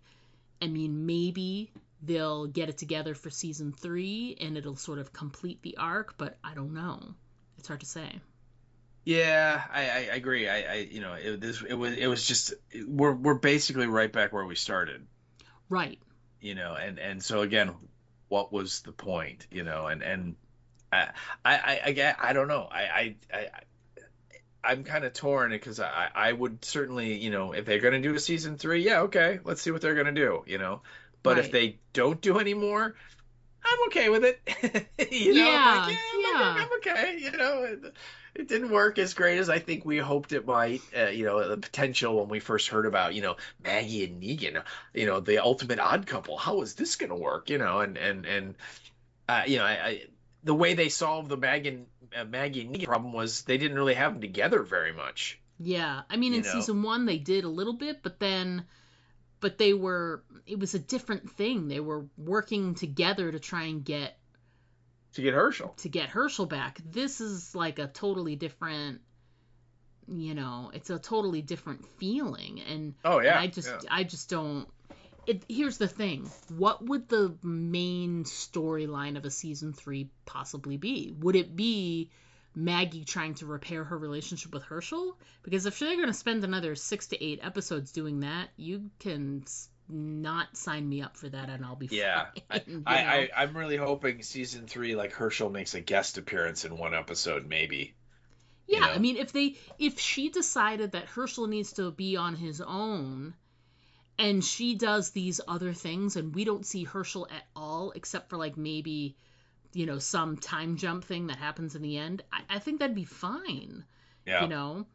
Because the whole point of the Maggie Negan, like, that their chemistry is when it's Maggie and Negan, and adding in all these other elements just doesn't help, Yeah. Yeah, and I did have one question, like, and I hate to bring logic into this because what is wrong with me?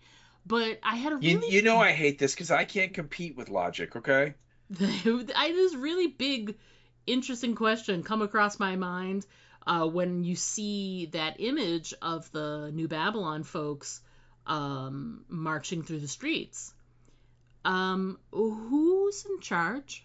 That is a really good question. Because it ain't the governor, and it isn't the general, and it isn't the major and the colonel. You know what I mean? It's like, it's got to be some new yet unidentified person that, in the succession rules of New Babylon has taken over. Yeah. I don't know. It's a real good. There are a lot of things you can poke holes in this season, and the most disappointing part for me was the whole plan from New Babylon, where it's like, you don't just send like all of your people in one ship to try and land at a dock that you've done no intel on and even know if it's there.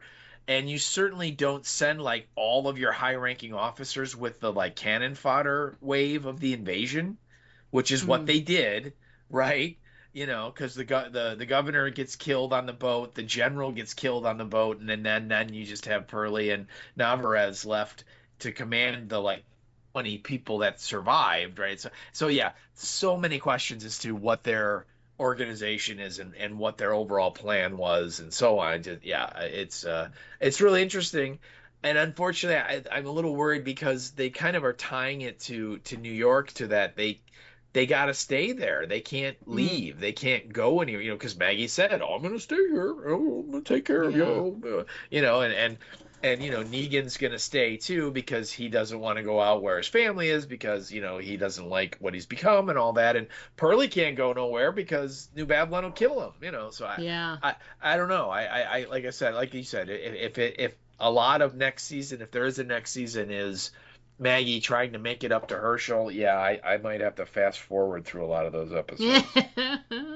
Yeah, you're not wrong. I think we did a good job of hitting our stuff. I think there's a couple of quotes of yours that we might have jumped over a little bit. Anything you want to chat about?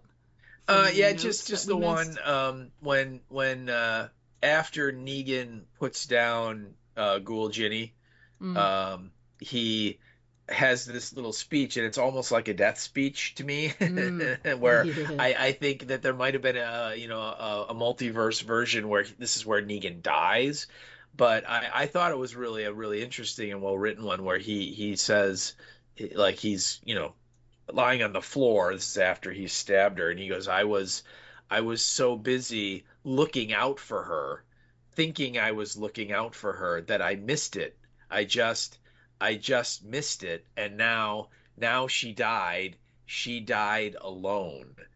And my thought when I watched this, particularly the second time, and I knew it was coming, is I'm really curious, who do we think Negan is talking about when he's making that speech? Because you got a couple of options. Yeah, I mean, obviously he feels like and we saw it in the last episode, he feels like he let down Lucille, he let down Annie, and he let down Ginny, so it's like he completed the threesome, and he's talking about Ginny, but he's really, like, deep down, he's talking about all three of them in that moment.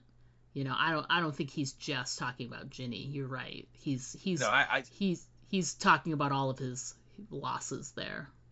See, the only person I think that we can conclude he was not talking about was Sherry, I think. Yeah. But for me, it's just Lucille. I think he is clearly referencing Lucille, and that we saw in the episode where they're in it together that he did leave her alone, and to go out and try and get the cancer meds, right? Because he's going to take care of her, right? I'm looking out for you. I'm going to go do all this. And he left her. And then when he came back, I think she put the bag over her head, right, to kill herself because she, whatever, she couldn't take it. And again, had the one arm just like Ginny did. I mean, they did a lot of symmetrical stuff between Lucille and Ginny with the deaths. But I really like that quote there. I thought that was very insightful of Negan, that he was so busy making sure that these people were not going to die that he missed them dying. And so they ended up dying by themselves and were probably very scared, and like you would expect, if you're by yourself like that. So yeah, I really like that quote. I thought that was neat. And again, it was a perfect spot for you for Negan shuffle off the mortal coil. So, if that's what we wanted to do, but we didn't. Yeah, but yeah, they couldn't do that because maybe there's a season 3. So yeah, but maybe. Yeah. Anyway. All right. Well, looks like we covered most of our stuff. We have lots and lots of feedback to get to. So here's what we're going to do, folks. We're going to take a quick break, and when we come back, we're going to discuss that listener feedback and what's coming up on the podcast. So everyone, stick around, because we're going to be right back. Now there's about 20 of them out there. What will we do? Don't worry, we're safe in here. They'll never get in. Why is it that in every zombie story, people always think that their safe haven is invulnerable? I know. It's like, hello, the walkers are totally going to get in. You better get ready for it. No! Diane, get behind me. No, it's not stopping. Do something, Jack! And another thing, how come nobody in a zombie story has ever seen a zombie story? Do you know how much time in human life would be saved if just one person in the group was up on the genre? What do we do? Aim for the head. What? Aim for the head. You heard them. Aim for the head! Quick, Diane, I think we should try and fix the barricades. I think we should listen to them. Now, that's the first good idea they've had all episode. I still don't think they're gonna make it. Aim for the Head, a horror apocalypse entertainment podcast. Join hosts Diana and Steve as they recap and discuss the best of horror, sci-fi, fantasy, and apocalyptic entertainment. Aim for the Head, available wherever you listen to podcasts. Find us on Instagram and Blue Sky.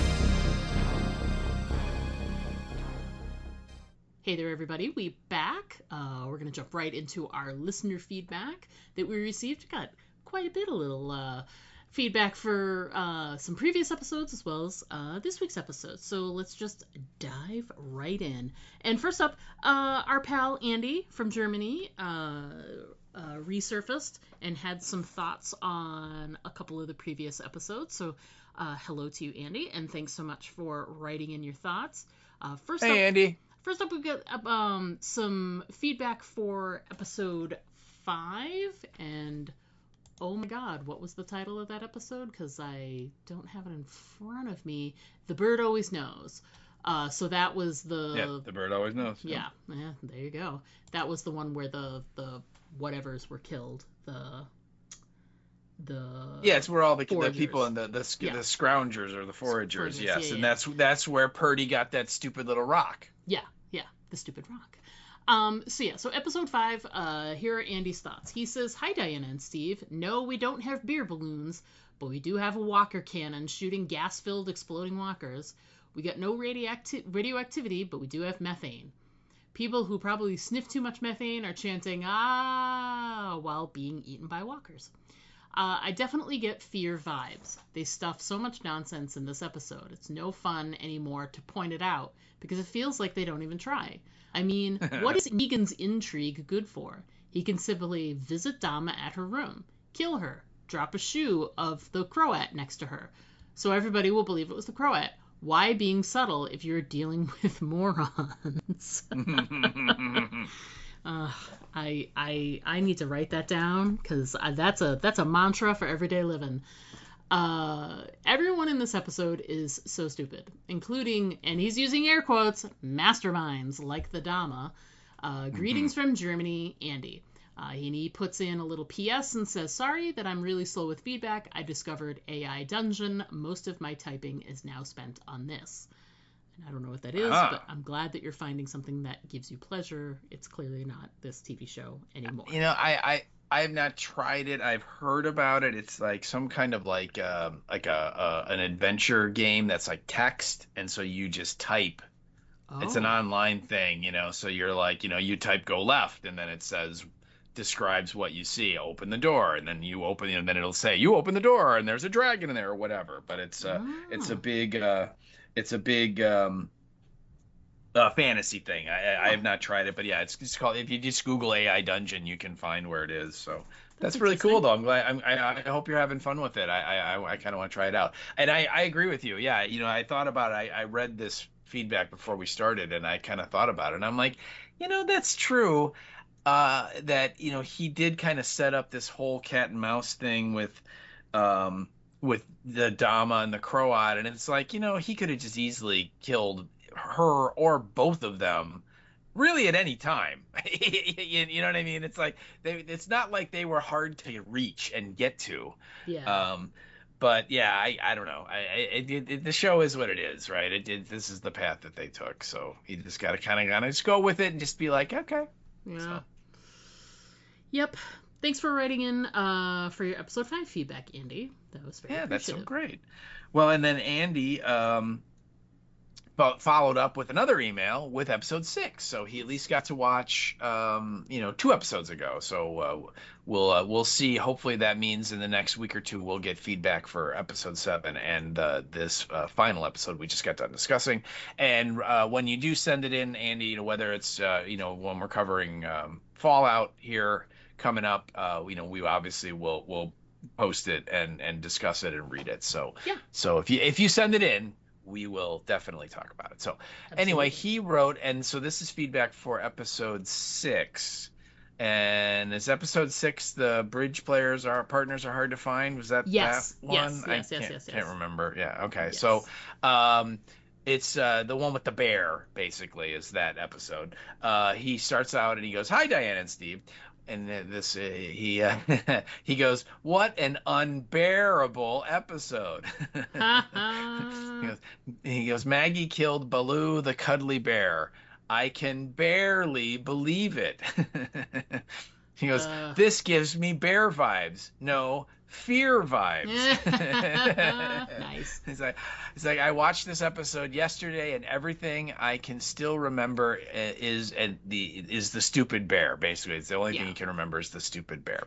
This and poor sad Croat, a guy who tortured children to death because he enjoys it. Are they trying to make me feel sorry for this guy? Well, I don't. And then he signs off saying, "Greetings from Germany, Andy." Yeah, they really did turn the Croat into a sad sack. Yeah. And and really kind of went out of our way to go make everyone be like, "Aw, poor Croat, aw." Mm-hmm.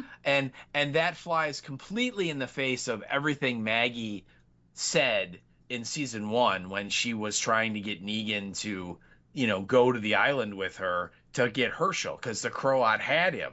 And, she'd heard the stories about how awful this guy was, and he's a homicidal maniac. And Negan even said the same thing. He's crazy and all this stuff. And now here we are like, "Oh, poor little Croat, he needs a hug." So yeah, I wasn't quite sure on that take either. But again, that's what they did. So yeah.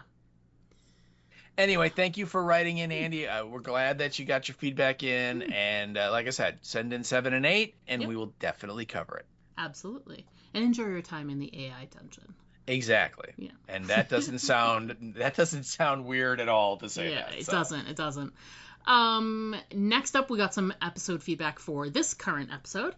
And we heard from our pal, Bev, via the email. Hey, Bev, thanks so much for writing in. Hey, Bev. Bev writes in and says, "Hi guys. Well, we finally caught up with what is now in our house being referred to as Dead Shitty, which is just amazing. Thank you, Bev. I seem to have spent most of the episode, as I've done with most of the other episodes, shouting, why are they doing that? And none of this makes sense. I mean, why is Maggie even in Manhattan? She's been separated from the rest of the people she arrived there with so many times that her and the boy could have left many times over. The same goes for Negan. It made absolutely no sense for him to decide to lead the Dama's crew. Why isn't everyone more interested in getting the Croat on their side? After all, it's his energy system. For one brief part of this mess, when Maggie stabbed Negan, I thought maybe they're going to do something brave and interesting, but no, just like Fear, it seems like no one is allowed to die. The end monologue was utter cheese and left me letting out a final loud sigh to summon up my feelings. I will be watching and hoping for better things if there's a 3rd season, but if they decide to put this out of its misery, I won't be upset. Thanks for covering this series. It's still great to listen to you both. Looking forward to hearing what everyone else thinks. Benny?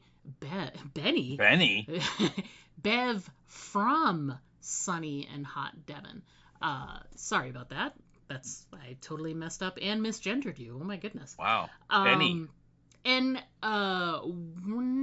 don't want to spill too many beans, but we'll in the coming weeks probably have a fun announcement regarding Bev and a project she's working on. So just keep your ears peeled, people. We got something coming for you. But Bev, I'm right there with you.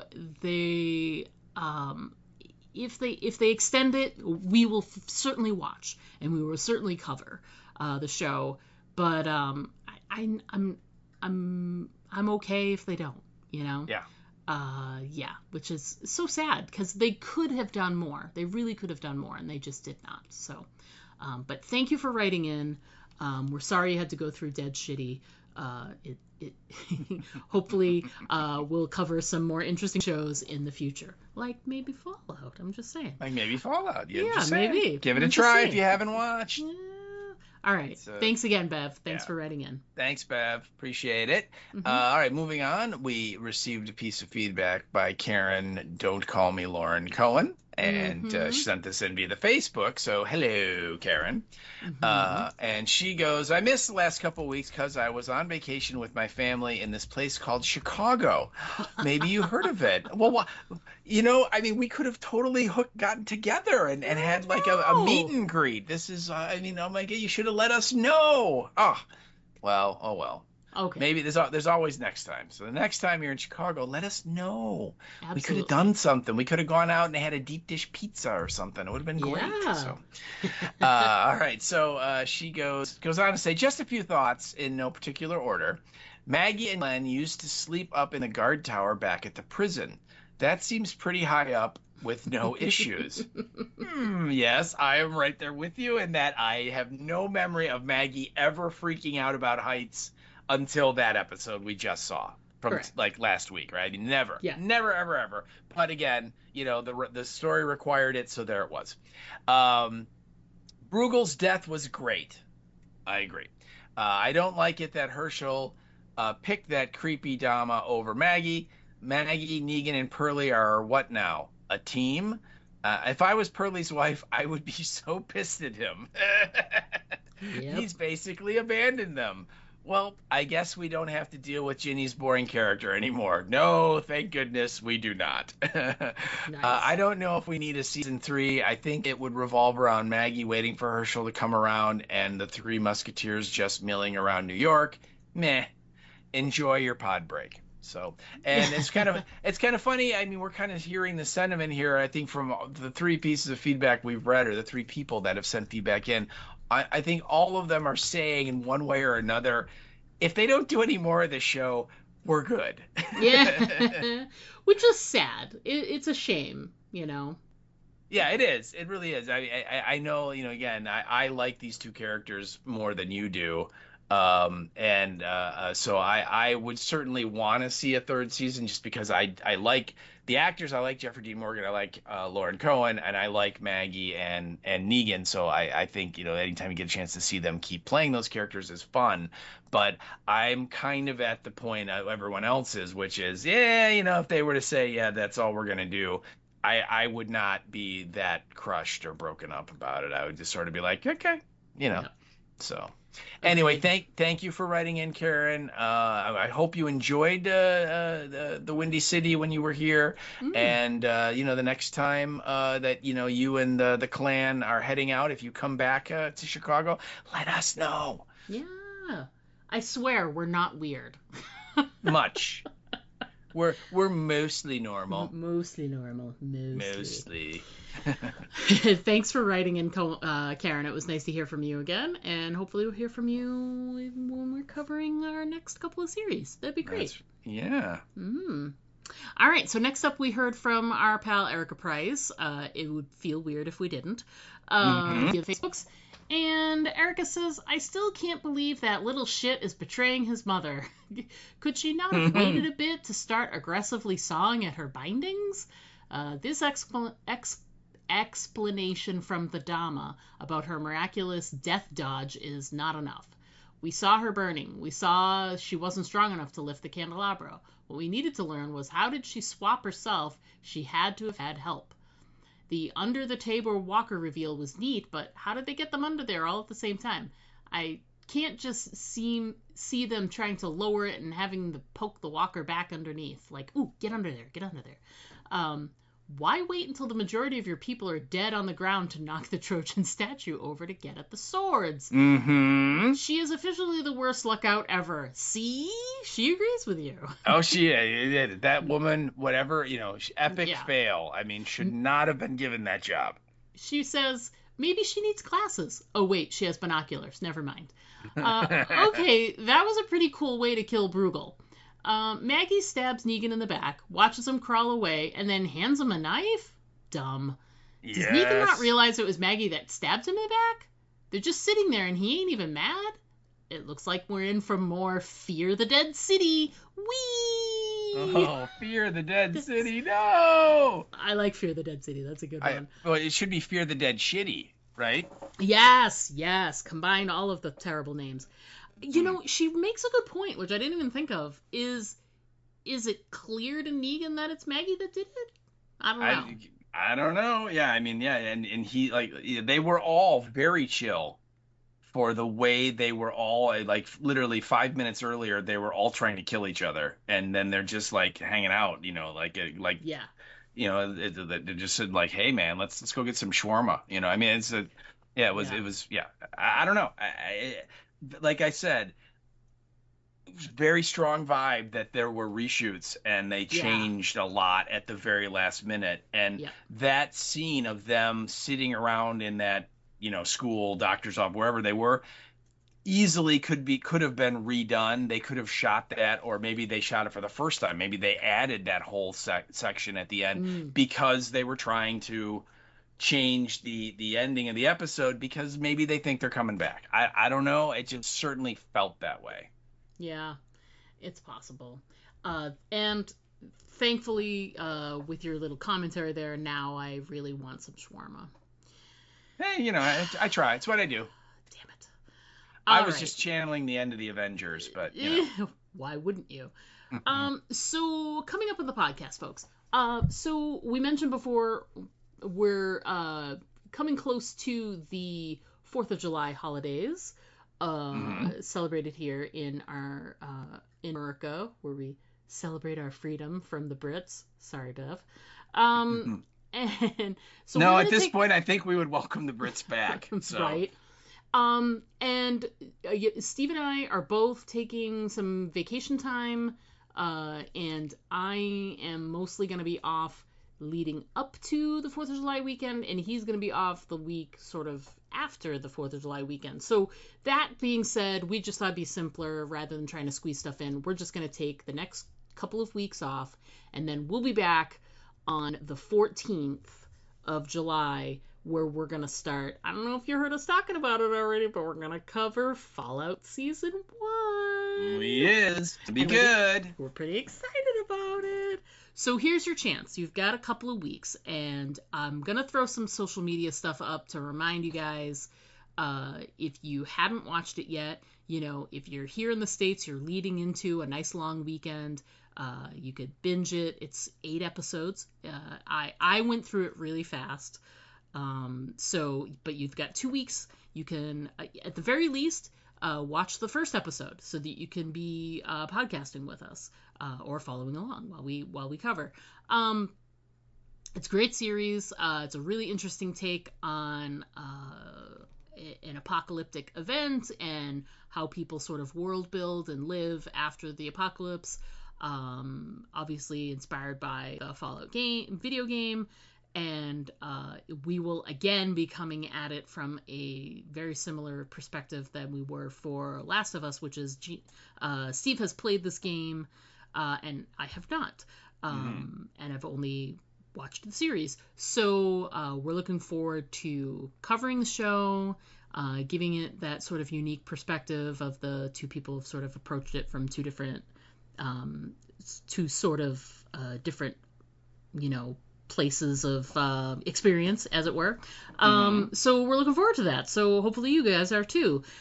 And then when we're finished covering Fallout Season 1, it just dovetails right into, we finally got an announcement that Daryl and Carol will be back on September the 7th, which is literally just after we finish our coverage of Fallout, if we go forward the 8 weeks. So you guys are going to have us in your earbuds for quite a little bit here. So so we've got Fallout, and then we've got Daryl and Carol right up against it, and folks, we're pretty excited about that. We're looking forward to covering some apocalyptic stuff, some good old-fashioned Walking Dead stuff, and I'm very excited to see what kind of crazy adventures Daryl and Carol get into, those wacky kids on their season 3. Well, the season 3 where they're backpacking through Spain. Yes. And yeah, we're looking forward to that. New European locales. We both agree that the third main character of this series is the European locations that they film in. They're just beautiful, and seeing the apocalypse in those places with all that history that goes back hundreds and hundreds of years before America. So, those buildings and that history and castles and, stuff like that. It's just really beautiful to behold. So I'm really looking forward to getting back into that. I am it'll too. Be fun. It'll be fun. Yeah. And I'm very curious how the tunnel that they went into that leads directly to England apparently has a left turn that takes you to Spain. I don't know. I really want to see how they work that out, because it's going to be interesting. They did some. They got to modify that channel a little bit, apparently. I think they do. Yeah. Some channel modifications. And this past weekend, Steve and I went to the movies, and we had a blast. We went and saw the brand new Danny Boyle installment in the 28 something series. This time around, it's 28 years later. Brand new movie. It came close. It was number 2 at the box office this past weekend. And I think with good reason. It was, we had our things with it that we had some questions and some thoughts and whatever, but honestly, overall, it was a lot of fun to watch on the big screen. It was really fun to have the, a horror movie, the fast zombies, the rage virus zombies up on the screen, like in the big screen in a big theater. And it was just, I had a lot of fun, a lot of fun. And if you haven't read, they've sort of set up in this one that there's another one that's coming, and it's coming really quick. They've actually already filmed it, and it's called The Bone Temple. 28 years later, The Bone Temple, and that's coming out in January. So we won't have to... Yeah. I don't know if they announced when, but it's next year at some point. But if they said January, yeah. Yeah, but that's pretty awesome that we don't have to wait for them to film. It's literally like right there. And I really enjoyed it. You enjoyed the movie too, right? I did. Yeah, I did. It was it's. I had heard ahead of time that this is the first of a trilogy of movies that they're going to make. So, and they shot the second one like right on the heels of this one, and so like they're in post on the second one right now, which is why it's going to be coming out when it is. So anyway, I knew that there were more stories that were already in motion of being made, and I think we both agreed that a lot of this movie is just kind of like setting up the next movie. Yeah. And that's fine. There's still some really awesome stuff in it, but I think that was kind of the one thing where like now I'm really excited to see the second movie, and because of the promise of what could be coming.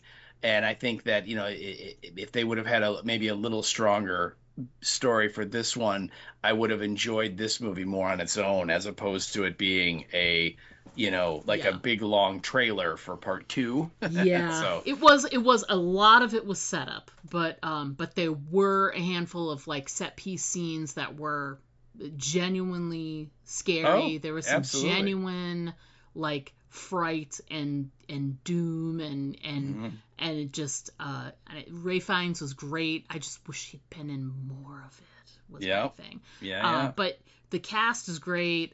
The sort of the premise is really great. I just like you said just now. It there's a lot of setup happening, and the good thing is that because there is another movie, hopefully all of that the setup they did in this one pays off with like an even better installment in the next movie. Now that we're sort of introduced to these characters in this situation, so I've got some good thoughts and good hopes heading into the Bone Tower. Temple. The Bone Temple. I'm sorry. Bone Temple. Temple. It looks like a tower. You're right. It does. A massive it does. pile of skulls that it's got to be like 40 feet high. But yeah. Some really stunning visuals, some great gags, some really great effects. There's a lot of like pulling people's heads off of their body and their spines off the body, which is great. Yes. Oh yeah.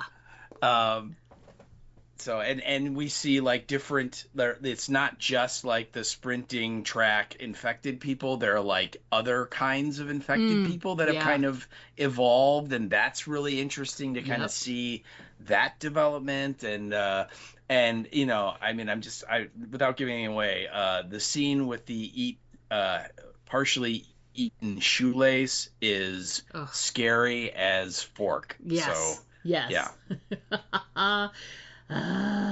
I know. There are definitely some moments where you were like, oh my god, oh my god, oh my god, oh my god, open your eyes, do this, oh my god, oh my god, oh my god. Yeah, please, look that way, look that way, look that way. Yeah, exactly. And since this is a brand new story, there are no characters from the previous 28 movies that they've carried over. So we know no one. No one has plot armor. You know what I mean? There's no sense of, well, this person's clearly going to live because it's Lauren Cohen and she plays Maggie. You know what I mean? Yeah. You have none of that. So it's great. It makes it that much scarier so that when they're in suspenseful situations, you're like, oh my God. Yeah.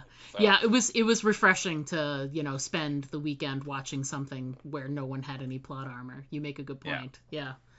All right. So we're anyway, excited for the next part of that for sure. Yeah. Yep. And definitely, I think we would say we recommend, go see. Yes, absolutely. Absolutely. Especially if you're I think you could get away with not having even seen the other movies, really. Because you don't really need to know. You just have to know that there was the rage virus. That's it. Right. Which, I just told you. There you go. Yeah.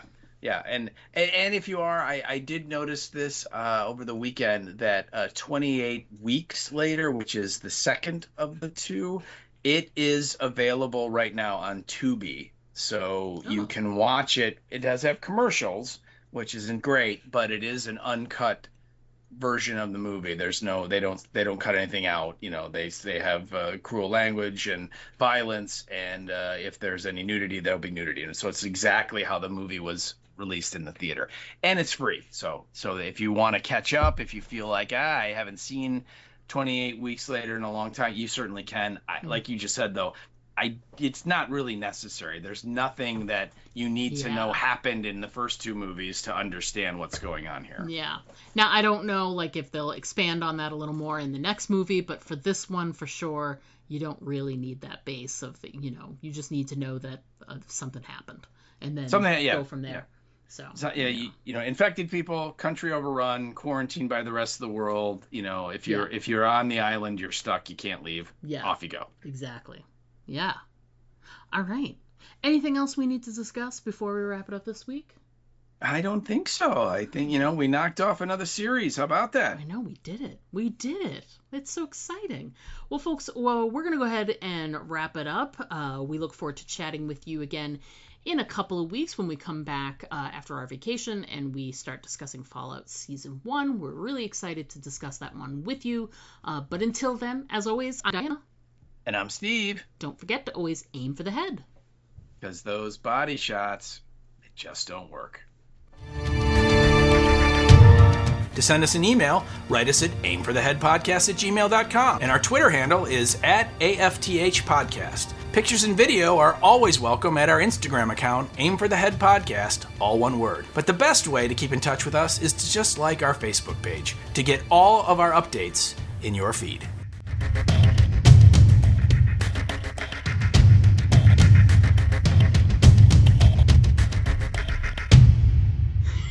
Particularly the red chowder. No, red chowder doesn't exist. There's no such thing. There's no such thing. That is a New York abomination. Unacceptable. So funny. I love it. I know all your hot buttons. Yeah.